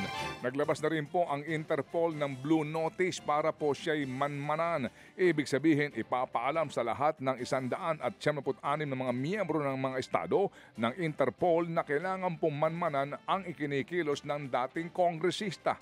At nilalakad din daw ngayon na maitaas ito sa red notice. Bagamat Opo, hindi pa po kinakansela ang kanyang passport. Nauna pa yung cancellation ng passport ni Harry Roque. Oh, may sagot nga dyan si DILG Secretary John Vic. Ang sinasabi niya kasi, mukhang hindi na daw Philippine passport ang gamit nito. But nevertheless, bakit hindi pa rin ikansela? Bakit yung kay Cassandra Ong at kay Harry Roque, ang bilis? Ano pa bang inaantay nyo? May kaso na. Ito na yung kaso, sabi nyo, hindi makansela dahil walang kaso. Ngayong may kaso, hindi pa rin kinakansela. Pero gusto ko lang linawin, partner, na hindi ako nakatira ng maleta. Hindi kay Zaldi ko yung suot ko, ha? At parehong cool. Hindi kay Zaldi ko. Oo, hindi po kami magkasama kahapon nung inilabas niya ang video. Okay? Para klaro lang. Oo, ayan, klaro na. Kasi may mga nagko-comment. Ilabas ko na daw si Zaldi ko. Yun ang sabi nila. Hindi Pero po hindi kami ka naman magkasama. nangangayayat eh. Hindi nga, yun na nga. Sige. Hindi ako nangangayayat. Sayang naman. O ito mga kapatid, sa iba pang balita, iniharap po sa 5th and 6th Divisions ng Sandigan Bayan ang 8 DPWH Mimaropa officials na pinaaresto po para sa mga kasong graft at malversation of public funds, kaugnay po ng flood control scandal. Kaugnay ito ng maanumalyang 289 million peso road dike ghost project sa Oriental, Mindoro. Sa 8 inaresto, isa sa kanila ang pinayagang magpiyansa ng 90,000 pesos. Siya po si Juliet Calvo, ang Chief ng Maintenance Division ng DPWH Mimaropa. Wala namang piyansang inirerekomenda para sa iba pang naaresto na sina DPWH Regional Director Gerald Pacanan, DPWH Assistant Regional Directors Jean Ryan Altea at Ruben Santos, DPWH Construction Division Chief and Bids and Awards Committee Chairperson Dominic Serrano, DPWH OIC Chief for Quality Assurance and Hydrology Division Dennis Abagon. Kasama rin si DPWH Project Engineer 3 Felizardo Casuno at DPWH Accountant 4 Lema Caico. Sa New Quezon City Jail male dormitory naman na dinala ang 6 na lalaking suspect matapos may ibabang commitment order mula po sa Sandigan Bayan, habang sa female dorm ng Camp Karingal ang detention facility ni Caico. Sa ilang pang balita, nagbabala po naman ang ilang senador na walang magandang idudulot sa bansa ang balakin ng mga retired military officials na pabaksakin ang gobyerno. Ayon po kay Senate President Tito Soto, posibleng ito raw po'y mauwi sa anarkiya o walang kinikilalang kapangyarihan at batas mula sa pamahalaan. Sabi po naman ni Senator Pamphilo Lacson, hindi unstable ang gobyerno para magkaroon ng civil-military junta. Posible po raw na may mga grupo lamang na gumagawa ng paraan para nga galitin ang taong bayan. Kinumpirma rin ni Lacson na may ilang pong mga retiradong sundalo na nagpaplanong babaksakin ang gobyerno at tinatangka po daw siyang isali. It will be very difficult. Anything unconstitutional as far as running the government is concerned, we will turn into a banana republic. Sir, anong gusto mong mangyari? Bababain si BBM? Some groups, yung ibang groups kasi nagko-call sila total reset. Ba't hindi po kayo pumayag, sir? Unconstitutional eh. Hindi pumayag, hindi ako nagre-reply. Hindi ako sumasagot. Yan po ang tinig nila Senate President Tito Soto at Senador Pamphilo Ping Lacson. Sa unang pagkakataon, nagsalita ng Pangulong Bongbong Marcos Jr. tungkol sa kanyang kapatid na si Senadora Amy Marcos na inaakusahan siyang nagdodroga. Napabuntong hininga ang Pangulo ng tanungin tungkol sa akusasyon ng kanyang kapatid. Ayaw na raw sana ng Pangulong Marcos Jr. na mapag-usapan sa publiko ang isyu ng pamilya. Pero nag-aalala na daw siya sa kanyang ate. For a while now, we've been very worried about my sister. And the reason that is because the lady that you see talking on TV is not my sister. Hindi siya yan. Hindi siya yan. I hope she feels better soon. Yan nga po ang tinig ni Pangulong Bongbong Marcos Jr. Hindi naman ipinaliwanag ng Pangulo kung anong ibig niyang sabihin at kung bakit sila nag-aalala kay Senator Amy. Pero aminado siya na hindi na sila nag-uusap o nagkakasama ng kanyang kapatid. Sa isang Facebook post, sinabi naman ng senadora na kung ano-ano raw ang nakikita ng kanyang ading. Panawagan niya pa kay Pangulong Marcos patunayan na mali siya. Balita naman sa lalawigan, naranasan pong malakas na ulang dala ng bagyong Verbena sa ilang bahagi po ng Visaya. Sa bayan ng St. Bernard, Southern Leyte, umapaw po ang dike dahil sa walang tigil na pag-ulan. Ilang barangay din ang lubog sa baha. Sa Talisay City, Cebu, naghahanda naman ang ilang residente. May mga nagtali na ng bubong ng kanilang bahay para hindi ito tangayin ng hangin. Daan-daang pamilya na rin ang inilikas sa mga evacuation center. Karamihan mga nawala ng bahay matapos ang pananalasa ng Bagyong Tino ngayong buwan. Pinaghahanda na rin sa posibleng paglikas ang mga residente sa tabing ilog at mga baybayin at mga lugar na madalas pong magkaroon ng landslide. Samantala po naman binaha ang ilang lugar sa Mindanao gaya na lamang po sa Butuan City sa Agusan del Norte. Rumaragasapon tubig ang bumulaga sa mga residente ng Barangay Bitanagan. Inaanod pa ang mga troso galing po sa bukid. Nagsilikas na po ang mga residente dahil nga sa abot bewang na tubig. Sa Tandag City ho naman, Surigao del Sur, hindi nakaligtas sa baha ang isang transport terminal. May ilang bus po namang hindi na rin po nakabiyahe. Puspusan naman ang paghahanda ng lungsod ng Cebu sa paparating nga po na Bagyong Verbena. Ipinulong na ng Cebu City Disaster Risk Reduction and Management Council ang lahat ng mga barangay captain kasama ang mga kinatawan ng iba't ibang ahensya. Target daw nila ang zero casualty o walang residenteng mamatay. Tinalakay naman nila ang mga hakbang upang masiguro ang kaligtasan ng mga residente. Matatanda ang isang Cebu City sa mga lugar na napuruhan noong Bagyong Tino. Samantala po naman, 2 ang sugatan matapos nga pong mahulog ang sinasakay nilang truck sa riprap sa La Trinidad sa Benguet. At ayon sa investigasyon, maghahatid nga sana ng graba ang truck sa isang itinatayong bahay nang biglang nawalan po ng kontrol ang driver. Nakatalong pa ang driver at mahinante sa truck bago tuluyang nahulog ang sasakyan. Isinugod sa ospital ang pahinante ng truck na nasaktan ng dahil sa disgrasya. Muli namang nagbuga ng abo ang Bulkang Kanlaon sa Negros Island. Ayon po sa PHIVOLCS, mag-aalas sa 1 umaga kahapon nang maitala ang pagbuga ng abo. Umabot po ito ng 75 metro at tinangay ng hangin patimog kanluran. Nananatili po sa alert level 2 ang bulkan dahil sa patuloy na aktibidad.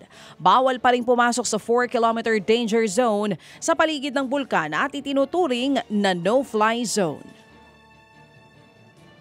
Salamat din kay Ma'am Chiki sa masarap na pandesal. Thank you, Ma'am Chiki. See you tomorrow, mga kapatid sa TV5.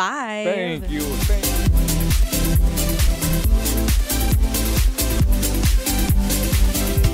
At narito na nga po ang ating pork chop salted egg. Manong Ted ang DJ Chacha. Kain po tayo. Manganta mo.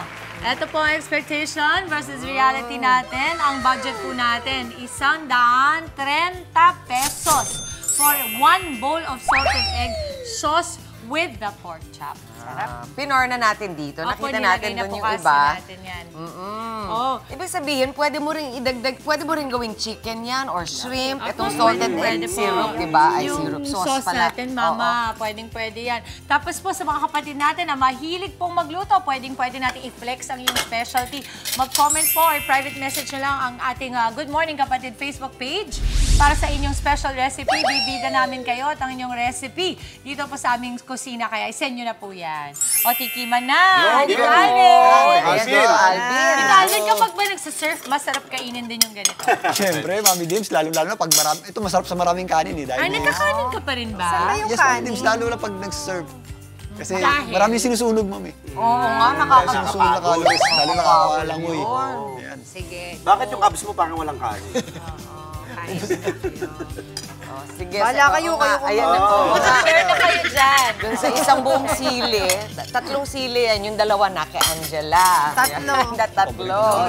Go. Hindi nagkanap ng kanin. Gusto ko nga ng kanin eh, kaso wala lang, gusto lang. Ganun lang. Wala lang, gusto lang kanin. So yung may bread. Kanin to. Ang sarap. Oo. Ako gusto ko yan. Iano ko yung kanin. Kasi may cinnamon pa, so medyo may iba siyang taste. Oo, yun ang hindi ko inasahan nung binasa mo yun sa ingredients natin. Usually, Mama, yung cinnamon, di ba ginagamit siya for sweet, no, na recipe. Ito po for savory, para medyo may tamis ng konti. Ano, Filipino natitikman mo ba yung cinnamon? Naglalagay ako ng cinnamon talaga. Pag nandibig ako. Oo. Sarap. Bango-bango. Nalalasahan. Manyaman. Manyaman eh. Kanyaman. Kanyaman eh. Namit gid. Yes, Andre? Delicioso. Sarap nung Saka nagka-blend crispy nung pa. salted egg, pati yung pork chop mismo. Nako, kaya sa mga kapatid po nating nanonood, Sarap naku, talaga. gayahin na natin sa ating mga bahay ito. Uy, grabe yung sili. O, kinain niyo talaga. Oo, kaya. Habang busy mama ang aking mga kapatid sa Dear Dimples, Gen Z, na mula sa broken family, patutunayang kayang buuin ang pamilyang kanyang minimithin. At sa Larga, ipasisilip sa atin ni Laila ang bagong ayos na gym at facilities ng Philippine Sports Commission. Wow! Pagtapos na natin kumain, mag-gym tayo doon. Marami pa tayong papag-advance this morning. Kasama pa rin ang inyong fave morning kasalo ang Good Morning Kapatid!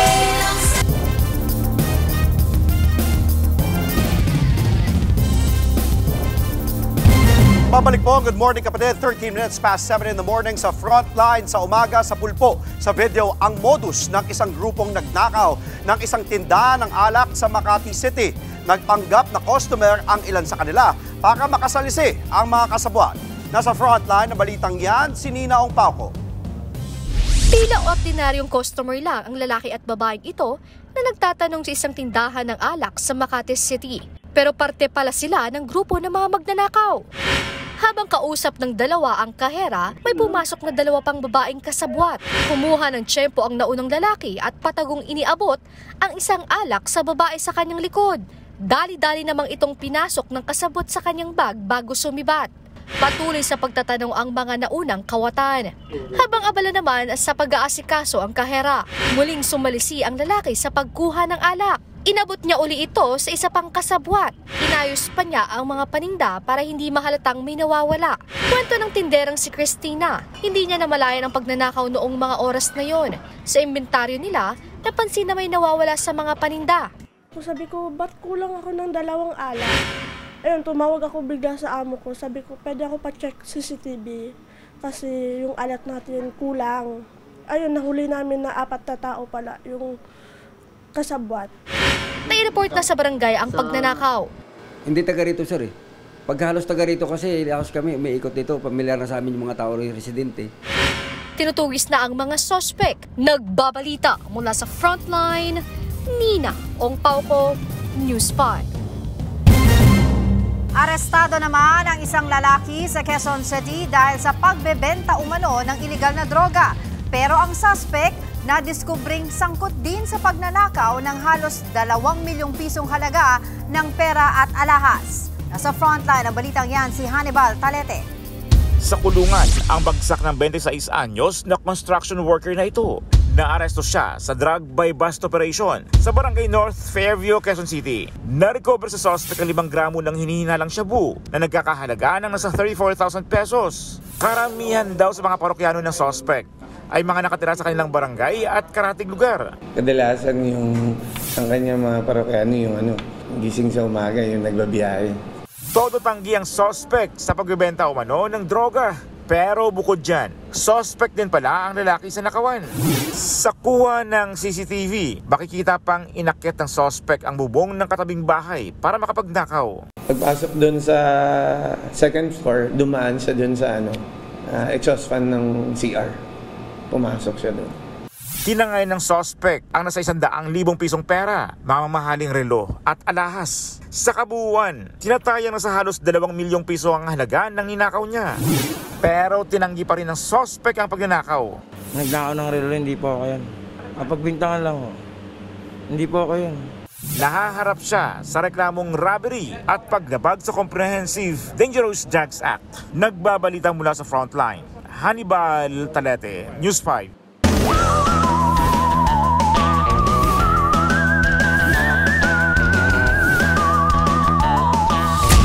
Nasa tropical depression category pa rin po ang bagyong Verbena na kasalukuyang binabantayan sa loob ng ating Philippine Area of Responsibility.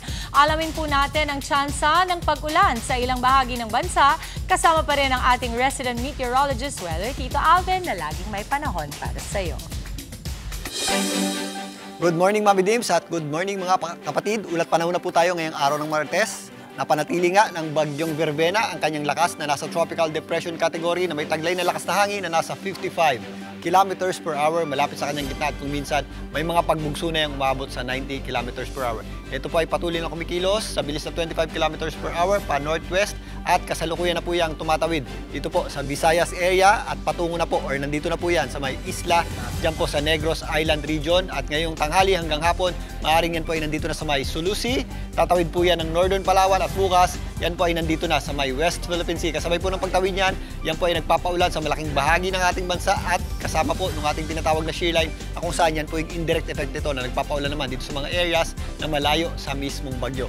Dahil pa rin po dito po sa bagyong Verbena, meron po tayong around heavy at kung minsan intense rains o yan po yung ating weather advisory na nagmula sa Pag-asa sa mga areas ng Palawan, Antique, Aklan, kasama po dyan ng Capiz, Iloilo, Guimaras, maging dito po sa areas ng Cebu, Bohol, Negros Occidental at Oriental, kasama na po dyan ng Siquijor, Oriental Mindoro, Occidental Mindoro, kasama na rin po dyan ang Romblon. Meron din tayong mga possible na moderate at kung minsan mga heavy rains, yan po yung mga areas na nadaanan na itong bagyong si Verbena, yan po sa areas ng Biliran, Eastern Samar, Northern Samar, Southern Leyte, kasama po dyan ng Leyte, Marinduque, Catanduanes, Masbate, Albay, Sorsogon, Camarines Norte, Camarines Sur, Misamis Oriental, kasama na po dyan ang Misamis Occidental, maging dito po sa areas ng Camiguin. Samantalang dahil naman sa shear line o yung indirect effect ng bagyong si Verbena, kasabay ng pagtawid niyan, meron po tayong mga possible na heavy at kung minsan intense rain sa malaking bahagi po ng Quezon. Ganun din po ang sa ating aasahang panahon o meron po tayong mga moderate at kung minsan heavy rain sa mga areas ng Cagayan, Aurora, kasama po dyan ng Batangas, Rizal at Laguna. Ang natitirang bahagi naman ng Central Luzon at ang natitirang bahagi ng Calabarzon, maula po ang panahon natin at possible po yung ating mga kalat-kalat na pagulan. Again, ito pong mga pagulan na dulot ng ating shear line ay magpapatuloy pa bukas habang tumatawid po ang bagyong Verbena dito po sa areas ng West Philippine Sea at Sulusi. Again, mag-ingat po tayo dahil yan po ay mga possible na malalakas na pagulan na posibleng magdulot ng mga pagba at pagguho ng lupa. Sa Metro Manila, magpapatuloy din po ang epekto ng ating shear line mula bukas. Mas madadagdagan pa yung ating tsansa ng pagulan at mga posibleng thunderstorms. Kaya mag-ingat din po tayo at ugaliin pa rin po ang pagdadala ng payong o anumang pananggalang sa ulan if ever lalabas po tayo ng bahay. At yan muna ang latest sa ating lagay ng panahon ngayong Martes ng umaga. Muli ako po ang inyong weather Tito Alvin na laging may panahon para sa iyo.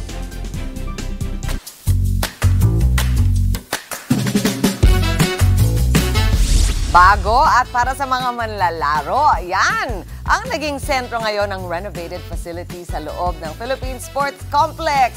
At si Laila agad namang lumarga sa Pasig. Malapit lang dito Ayan, silipin nga natin kasama si Laila. Lai, ano balita ko, lahat daw ng equipment dyan sa gym bago. Spanking new, sabi nga nila. At pasok sa international standards, yun ang importante. Pasilip!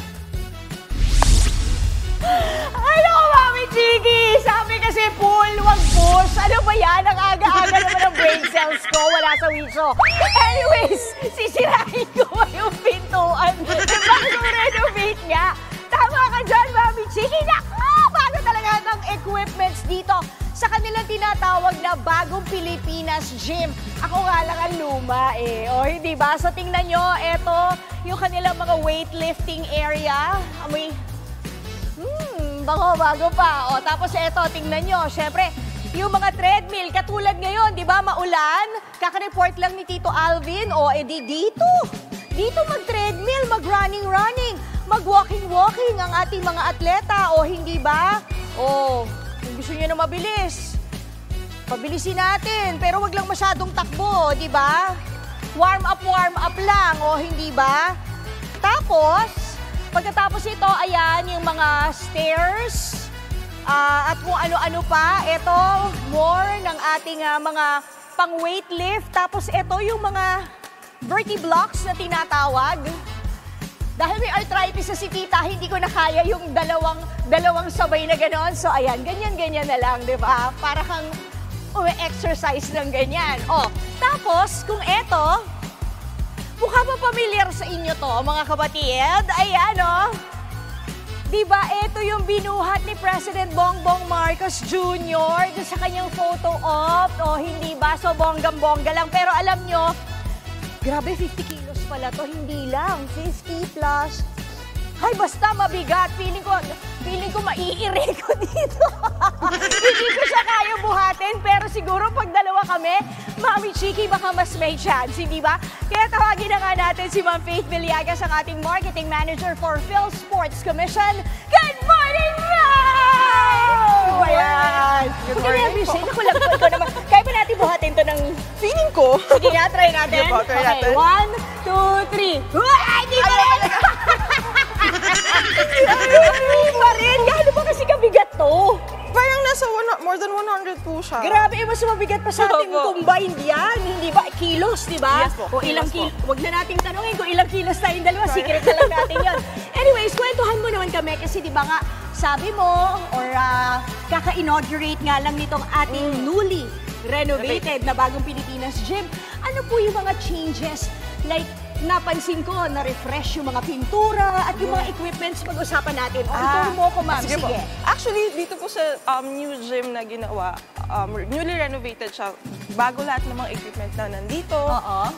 Kung makikita nyo, merong new or high quality na mga equipment like yung Stairmaster natin. You have your bench presses, yung mga weights talaga. Totally ni-renovate po siya to have new equipments for our athletes. At napakalaki, napakalawak, very 900 plus square meters itong ating bagong Pilipinas Gym. Paano ba ito, ma'am? I-push lang po pag gano'n. Mabigat. Mabigat naman, hindi talaga ako athletes level, tita level. Lang talaga ako, hindi ba? Kailangan mo talaga ng core strength para dito. So, 900 square meters, iba't iba na mga equipments ang naandito. Ito, rowing machine. Ito, favorite ko to. Hindi ko lang alam kung kaya ko pang mag-rowing kasi nga, di ba, medyo may arthritis na si tita, pero pag stress na stress ako, ito ang pinakang favorite ko talaga kasi hindi siya naka-on. Pero ito yung pinakang favorite ko talaga sa gym kasi ang lakas maka-release ng stress, lalo na kapag masama ang loob mo, pag-ibig man yan, o kung ano man. Ayan, nagro-rowing machine ako at kinain po ng rowing machine yung duster ko. Kamusta? Kamusta naman yun? Okay, ano to, ma'am? Kung alam niyo po yung sa High Rocks, yung parang siyang sled pool po siya. Okay. Along with this, parang ito pang-strengthen din to, di ba? Ito yung mga ropes. Battle ropes po. Naku, grabe, hingalin tayo dito. O, kunyari na lang, ano ka? Ayan, yung mga ganyan, ang bigat naman. Ang bigat naman. Okay, ma'am. Kwentuhan mo ako, gaano ba karaming athletes ang pwedeng mag-ehersisyo or training ng sabay-sabay dito sa ating newly renovated na gym? So, newly renovated, kaya po niya ng mga around 100 to 200 athletes na sabay-sabay dito. Okay. Sa dami po kasi ng equipment, kaya siya, tapos hindi po siya masyadong masikip. I see. Pagkatapos, yung aircon, napakalamig, ang sarap, hindi ba? But aside from this gym na nandito ngayon, na pinapakita natin sa mga kapatid natin, ano-ano po ba yung mga future projects na up for renovation? So for the future projects po na up for renovation ngayon, meron po tayo actually ginagawang renovated. Ni-renovate po natin yung track and field sa Baguio. Okay. Wow, really? Bongga? Yes po. Pati po yung mga dorms dito within the PhilSports Complex, inaayos din po at nire-renovate. Kaya gusto nyo baliktad. Ibig na, eto, ako yung... Okay, ma'am. Yung dahilan kung bakit po natin ni-renovate itong gym na to? The reason why po is para sa mga athletes talaga natin na maging very competitive sila sa mga international, yung international standards. Oo. Yes, Pagkatapos, hindi lang ito, may mga dormitories pa. And yung museum, kasi di ba ito, sa pagkakaintindi ko, ay para sa mga athletes lang. Itong area na to. Pero ano po yung pwedeng puntahan ng mga katulad namin? May museum kayo, tama? May bagong bukas po tayo na National Sports Museum. Nandito po lahat ng mga gamit nila Heidi Lee, nandun din po yung kanila Pacquiao. Mga memorabilias for our legendary. Ayun, kaya yung mga gustong mag-field trip o talaga mga sports enthusiast, pwede silang magpunta doon. Anong oras po nagbubukas? Nasa 10 o'clock po until 5 p.m. as of the moment, hanggat sa mag-open po siya full. Okay, ma'am, question. Ito na pinakang huli ko. With these new equipments, tayo po ba ay ine-expect natin na mas maganda na ang performance sa mga athletes natin sa mga susunod na laban nila. Yes po.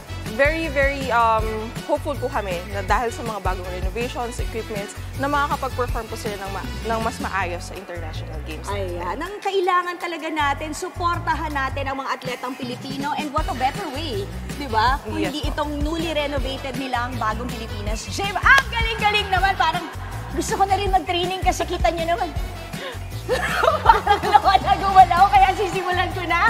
For the meantime, ayan, balik muna sa inyo sa studio. Sisimulan ko na ito. Sisimulan ko na to kasi nga, kunyari si Santa Claus ako. Tapos, ito na yung mga reindeer. Ayan, Rudolph! Ligin na! Ganon!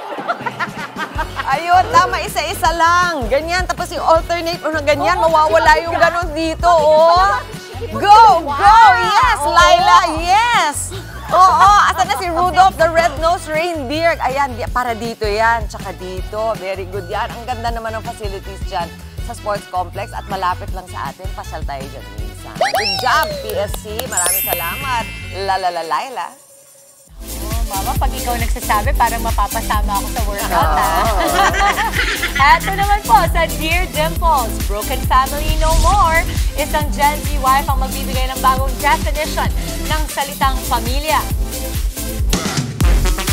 Huwag po kayong aalis, mga kapatid. Magbabalik pa po ang inyong paboritong morning kasalo. Ito ang Good Morning, Kapatid! Dear Dimples. Kailangan ba talagang magkaroon ng anak para masabing buo ang isang pamilya? Ngayong umaga po, sa Dear Dimples, ito po ang sasagutin ng ating letter sender na isang Gen Z wife na nakatagpo ng tunay na kahulugan ng pagpapamilya. Dear Dimples, ako po si Aya, 27, producer, Gen Z wife, and first-time mom. Noon, hindi pa ako bukas sa pagkakaroon ng anak, pero gusto ng asawa ko. Magkaiba man kami ng gusto, pinakasalan niya pa rin ako. Dahil para sa kanya, pamilya kami, may anak man o wala. A year after getting married, naging handa na rin ako at ngayon, kumpleto na ang aming munting pamilya. Nagmamahal, Aya. At ngayong umaga nga po, makakasama natin ang Gen Z wife na si Aya together with her husband, Jonathan. Good morning, kapatid! Good morning po. Welcome to the show. Kamusta ang pag-parenthood ninyong dalawa? Transitioning pa po kami ngayon. Nag-a-adjust kami sa time schedule namin sa work plus yung pag-aalaga since kami lang dalawa ngayon kay baby. That's right. Ilang buwan na ba si baby? 7 months po, kaka 7 months? Mama, ang ganda mo ah! Wala akong malas na nakikita sa'yo. Kala ko nga, dalaga ka pa. Grabe ha, good job. At magaling ang nag-aalaga. Okay, from Gen couple to Gen Z parents, kamusta yung naging buhay nyo ngayon na meron na kayong baby? Yung comparison, may difference ba? Paano ba kayo nung dati na couple pa lang kayo? Dati po, mas syempre yung oras po naming dalawa, kahit anong oras. Ngayon po, mas sumusunod kami sa schedule ni baby. Siya po ang masusunod. Siya po yung boss ngayon sa bahay. So, yeah, mas maaga na po kami nagigising dati. Nung kami dalawang tanghali na. Ngayon, mas responsible po kami sa oras ngayon. Oo. Totoo naman. Alam mo, lagi ko ang sinasabi sa mga anak ko, alam mo kayo, pag nag-anak kayo, wala na ang buhay ninyo, goodbye ka na sa life mo. Tama ba? Oo, parang ano ka na, yung parang siya na yung masusunod palagi. Parang siya magde-decide kung manonood ba kayo ng sine, umiyak yung bata, ay dito na lang muna pala tayo, di ba? Even your choices sa buhay, sa bahay, sa lahat ng mga desisyon na gagawin ninyo. Pero bago pa kayo ikasal, ayaw ni Aya magkaanak. And this is so interesting to me because I know talaga na marami ngayon, mga kabataan, na isa sa mga consideration nila is really to tell their future partners na kung gusto ba nilang magkaanak o hindi. Kasi parang importante din na naiintindihan ng partner mo or ng future husband or spouse mo or wife mo na, oh wait, sandali wala akong balak mag-anak. So kung gusto mo ng anak, baka hindi tayo pwede, di ba? Pero for you, you really didn't want a child at first. Bakit? Sa generation po kasi namin ngayon, lahat makikita mo na sa social media, yung effects ng pregnancy sa babae, and sa circle of friends namin, mas napag-uusapan yung child-free life kesa dun sa pag-explore ng motherhood. So, mas dun ako sa, dito ako, kasi ito yung pinag-uusapan namin ng mga friends ko eh. Kasi magiging ganito ako kapag katapos manganak, tapos dadaan ako sa postpartum, kaya ko ba yung panganganak, financially ready ba ako? Wala pa po dun yung utak ko at that time. And parang hindi open sa akin yung idea na yun since lahat nga kaming mga babae na nag-uusap tungkol dun. Mas masaya kapag wala kasi kahit anong gawin mo okay lang. Parang ganun po yung mga usapan namin before. Alam mo, ang galing na nabubuksan yung ganyang usapan, no? Kasi dati, sa panahon ko, pangarap ko talaga kahit bata pa ako ang maging ina. Parang yun yung parang inisip ko, ay, mabubuo ako pag naging ina ako. Parang hindi ko rin nakita yung sarili ko na walang anak. But I also know a lot of my friends actually opt to not have children, no? And that's also okay because katawan mo yan bilang babae, alam mo, pag nahirapan ka, at pag nahirapan ka, mahirapan din yung bata. So you don't want that din naman na parang idamay mo pa yung bata dun sa mahihirapan yung katawan mo. Pero ito, ano yung mga factors na nakapagpabago ng isip ninyong dalawa? Kasi yung reaction mo, Jonathan, gusto ko malaman nung sinabi finally ni Aya na, ay gusto ko na, bring me to that moment. Ano ba yun? Parang kumakain lang ba kayo? Was it a very special moment, Aya? Parang nasa date po kami nun. Parang tapos biglang random lang po na sabi niya na mag-baby na kami. Ha? Na out of nowhere na. Agad-agad naman, Aya? Ano mo sinabi, Aya? May mag-baby na tayo. Ganun ba? Paano? Di naman po. Ayun nga yung nakablock nga tayo. Tapos parang pinag-uusapan po namin nun na parang ready na ako magkaroon ng baby anytime kung open pa rin siya. Kasi nga nasabi ko na sa kanya na ayaw mo. What was your reaction, Jonathan? Sa akin po ako, happy po ako and excited kasi finally, next level na ng relationship yung ma-unlock namin na ready na siya. So, excited po ako. I'm curious, nung sinabi niya ba sa'yo na ayaw niyang magkaanak, did you secretly parang wish na sana magbago isip niya? Sa loob-loob ko na, sa isip ko po, hindi parang wala naman po sa akin kasi mas ginagalang ko po kung ano yung gusto niya. So, happy naman po kasi ko kung nung kami dalawa lang. So, kung gusto niya magka-baby or hindi, okay lang din. Ay, walking green flag naman. Forest po. Green forest siya. Oo, grabe ha. Bihira yung ganyang lalaki na nire-respeto ang kababaihan pagdating sa, lalo na pag partner mo, di ba? Kasi minsan, ang lalaki nisip nila, ako ang boss sa bahay, ako yung ganito. Pero ang ganda, Jonathan, kasi alam mo, once you show respect talaga to your spouse, whether babae or lalaki, common respect yan, mas nagiging maluwag sa loob mo na parang, ay, sige, ibigay ko yung kagustuhan nating magkaanak, no? Now that you have the child, is there any advice you would give to younger couples like yourself na maaaring nag-decide din na to change their minds? You do you. Every couple kasi is different eh. Some gusto mas maaga or some ayaw talaga sa una. Or ayaw talaga nila at all pag napag-uusapan nila. But you do you. You do what makes you comfortable. You do what makes you happy. Both of you happy. Ikaw, Jonathan? Ako po, magbuhay lang po sa sariling facing ng buhay kasi huwag magpa-judge, lalo na ngayon sa social media. Madami nang judge. So mag-enjoy lang kayo kung dalawa mag-asawa at huwag magpa-apekto sa mga kung ano man sinasabi ng iba. Ang ganda. Maraming salamat, Jonathan and Aya. Any social media accounts we can follow you on? On my TikTok na lang Yes, po. please. Aya Rivera. IAHRIVERA. Amazing. Aya, Jonathan, I wish your family all the best. At ang ganda-ganda mo, blooming ka. Ganun talaga pag minamahal lang tama. Maraming salamat. Aya and Jonathan. At sa mga kapatid po natin, kung gusto nyo i-share ang inyong kwento ng inspirasyon, pangarap at laban sa buhay, mag-private message lang po kayo dito sa amin sa Good Morning Kapatid Facebook page. Hanggang sa susunod po nating kwentuhan, dito lang sa Dear Dimples. Sa aming pong pagbabalik, hayop sa talento ang ipapakilala naming dancing dog na si Luco. Wag po kayong aalis mga kapatid, magbabalik pa po ang inyong paboritong morning kasalo. Ito ang Good Morning Kapatid!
natin sila, Mami. Yes! My God, ang nag-iisang Sheena! Yes! Mama! The Crab family pala yun. Good morning, kapatid! Good morning! Grabe, multi-talented family, of course. Okay, Sean, tell us more about Tago. Ikaw ang nagsulat, ikaw ang melody. Sinong tinatago mo? Sorry! Baka ba paamin mo, ma'am? Well, sino tinatago ko? Itatago ko na lang kasi. Sorry, ma'am. But yeah, that's my original song. I wrote it when I was 13. And I've started writing songs since I was 10. So, yun yung first Tagalog song na nasulat ko. So, I'm really happy to share it with everyone now. Ito yung mga kantang nakikinig mo kapag yung mga love team, tapos lalapit ka, tapos slow mo. Ayan ganyan. Bagay na bagay sa iyo. Bagay na bagay sa akin. Pwede nyo may boto yan, ha? And vote to the top sa Vibe, ha? Oh, yes! Mga upcoming gigs natin, events, alam ko may isa ka pang song, Labo, pero ano ba mga abangan nila, Sean? I want to mention I have a song called Ang Labo. It's also an original song and it's out on Spotify, so you can go stream both Tago and Ang Labo. And of course, I have some upcoming songs coming next year, kaya abangan niyo yan, guys. Go follow my social media accounts. It's Sean Crab and my TikTok is Sean Crab para you guys can be updated on my events. Galing. Kayo naman na Ready sa Mommy Crab. Tapos susunod, ang Baby Crab. Maraming salamat, Sean Crab, the Crab family. Thank you so much. Thank you, Mama. Para sa ating panahon Tuesday morning, 30 days na lang po. Pasko na. Marinag po lagi. Yan ang maalala ng inyong paborito kasama.